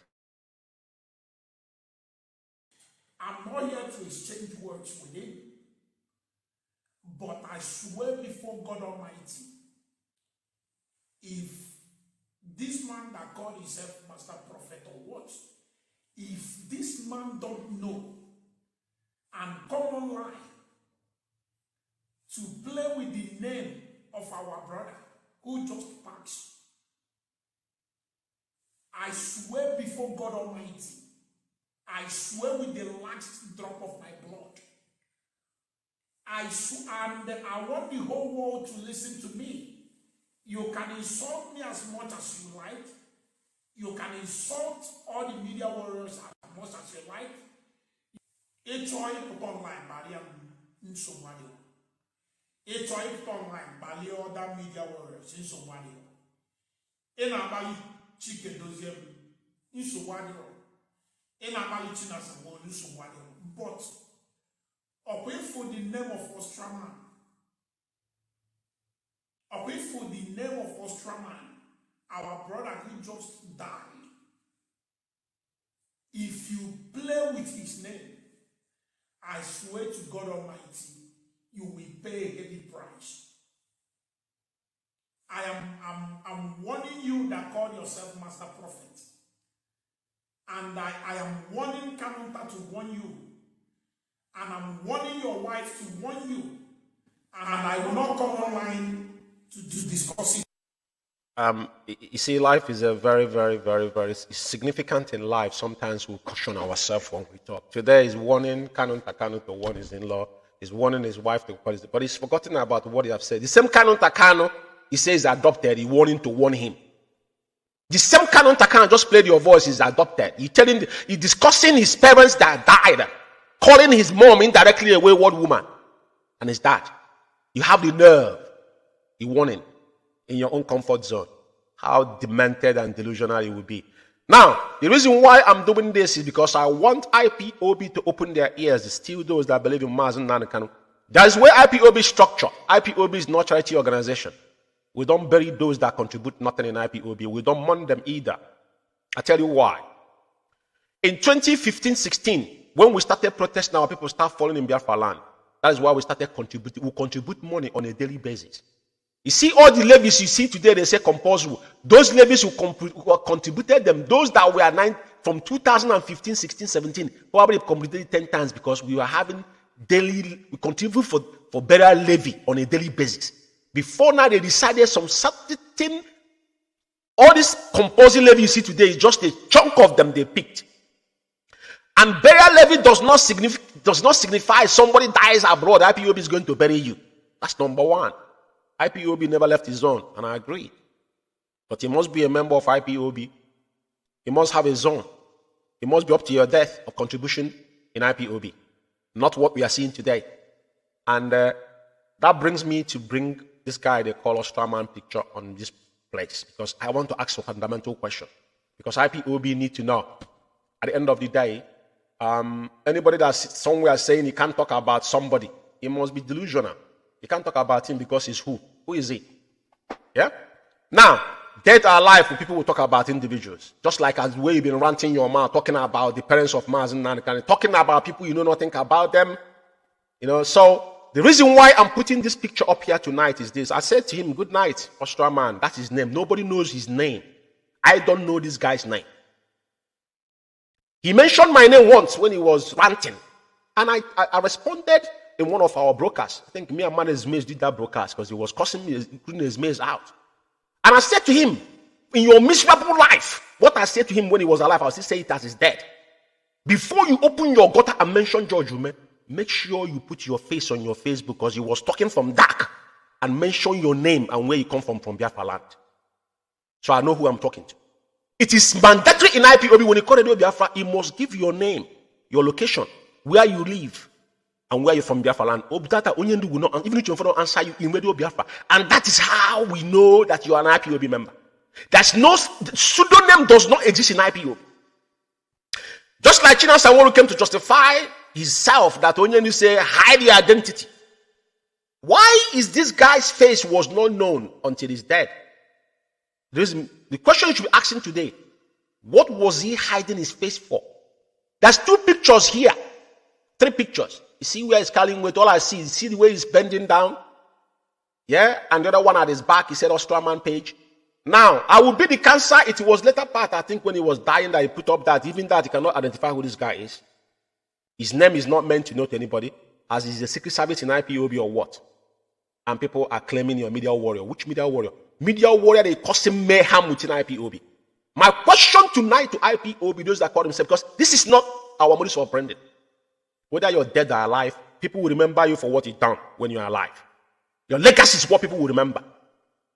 Go to his page and check how many times he wrote against the zoo. What this guy was doing is actually working for the most dangerous person within IPOB. This guy they call China Sanwo, going around extracting information, people from, even the people on the ground.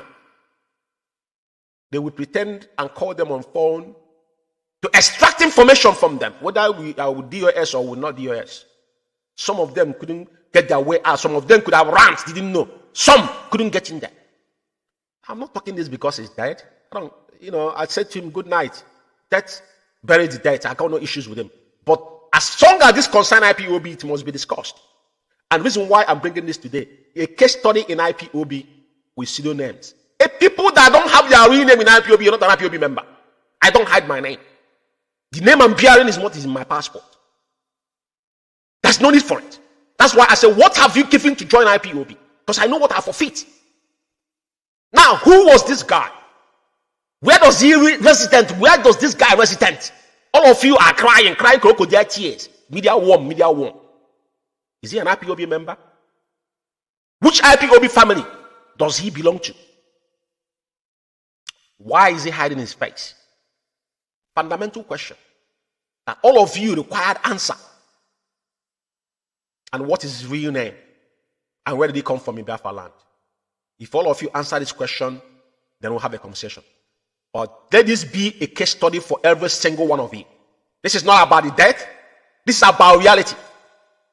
IPOB is not charity organization. Now, what they do is any single thing, these idiots they're giving for 4,000 naira, they do right up to raise money. If they are go that put up a right up here, this guy they call IKECHUKWU. That guy was one of the people they are giving for 4,000 naira credit. He claiming you're a writer. Idiara, when he was in prison, he never raised money for her.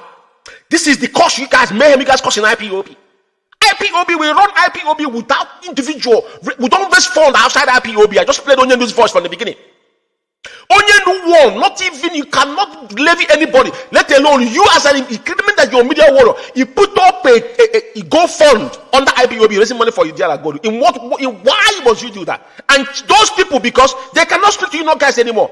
All of you are compromised. But what I'm saying tonight to all of you, claiming that you are media worms or whatnot you call yourself, when you going against individual you know nothing about, you are digging your grave. If you are dead or alive, I will talk about it when the time is right. But what I'm saying tonight is that this is a case study for every single one of you. This guy, nobody know who this guy is. I don't know who he is. I haven't seen him before. But I see him call my name and rant. Things he said about people you don't know nothing about. Because they contracted you, you open more than, you don't have a job. Someone that have job cannot have more than 10 pages. Doing what on a daily basis? And you guys are crying crocodile tears because you guys are hashing evil with each other. But guess what?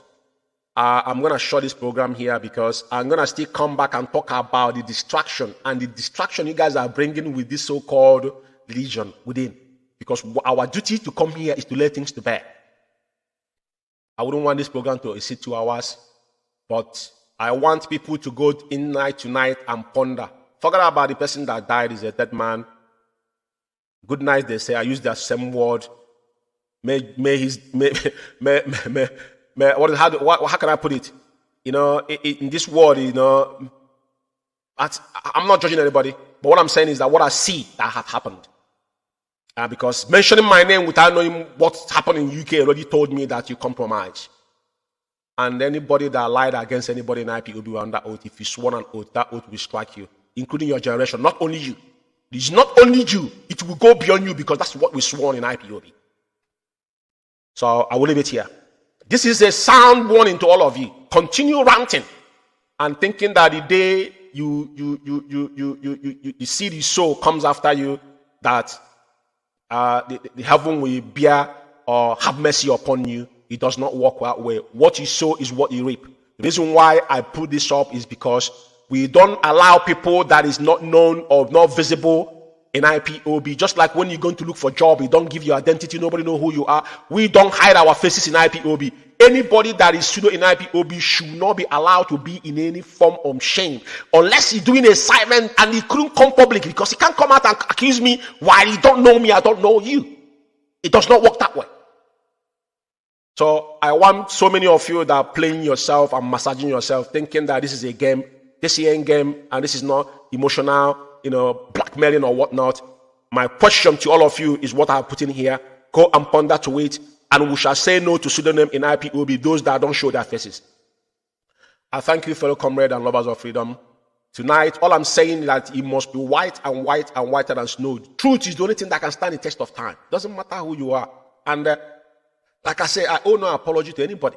You know, in this particular journey that we are in now, is we have gone beyond when people will be talking and mimicking. There's no mimicking here. Everything we say is gospel of heaven, as our leaders have taught us.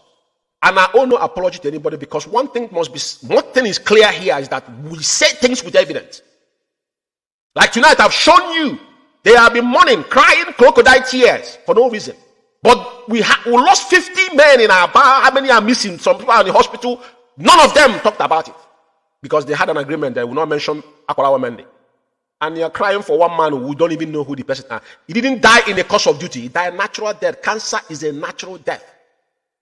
It has got nothing to do with anybody. It got nothing to do with IPOB. I might sleep and not wake up tomorrow morning. Don't cry for me. Let the dead bury himself. But whatever I don't, let that thing be upon me. Like I'm warning all of you, this is not a joke.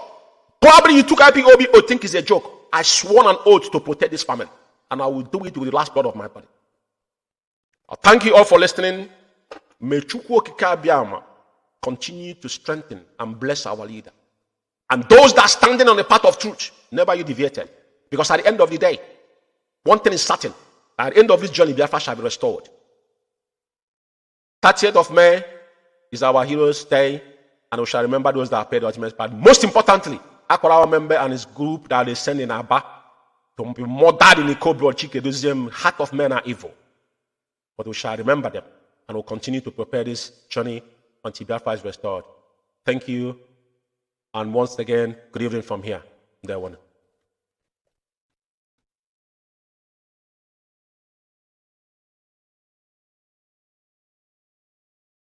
Fellow comrades and lovers of freedom. My name is Mazi George, Umeh. I reside here in the United Kingdom. And it's 5 minutes.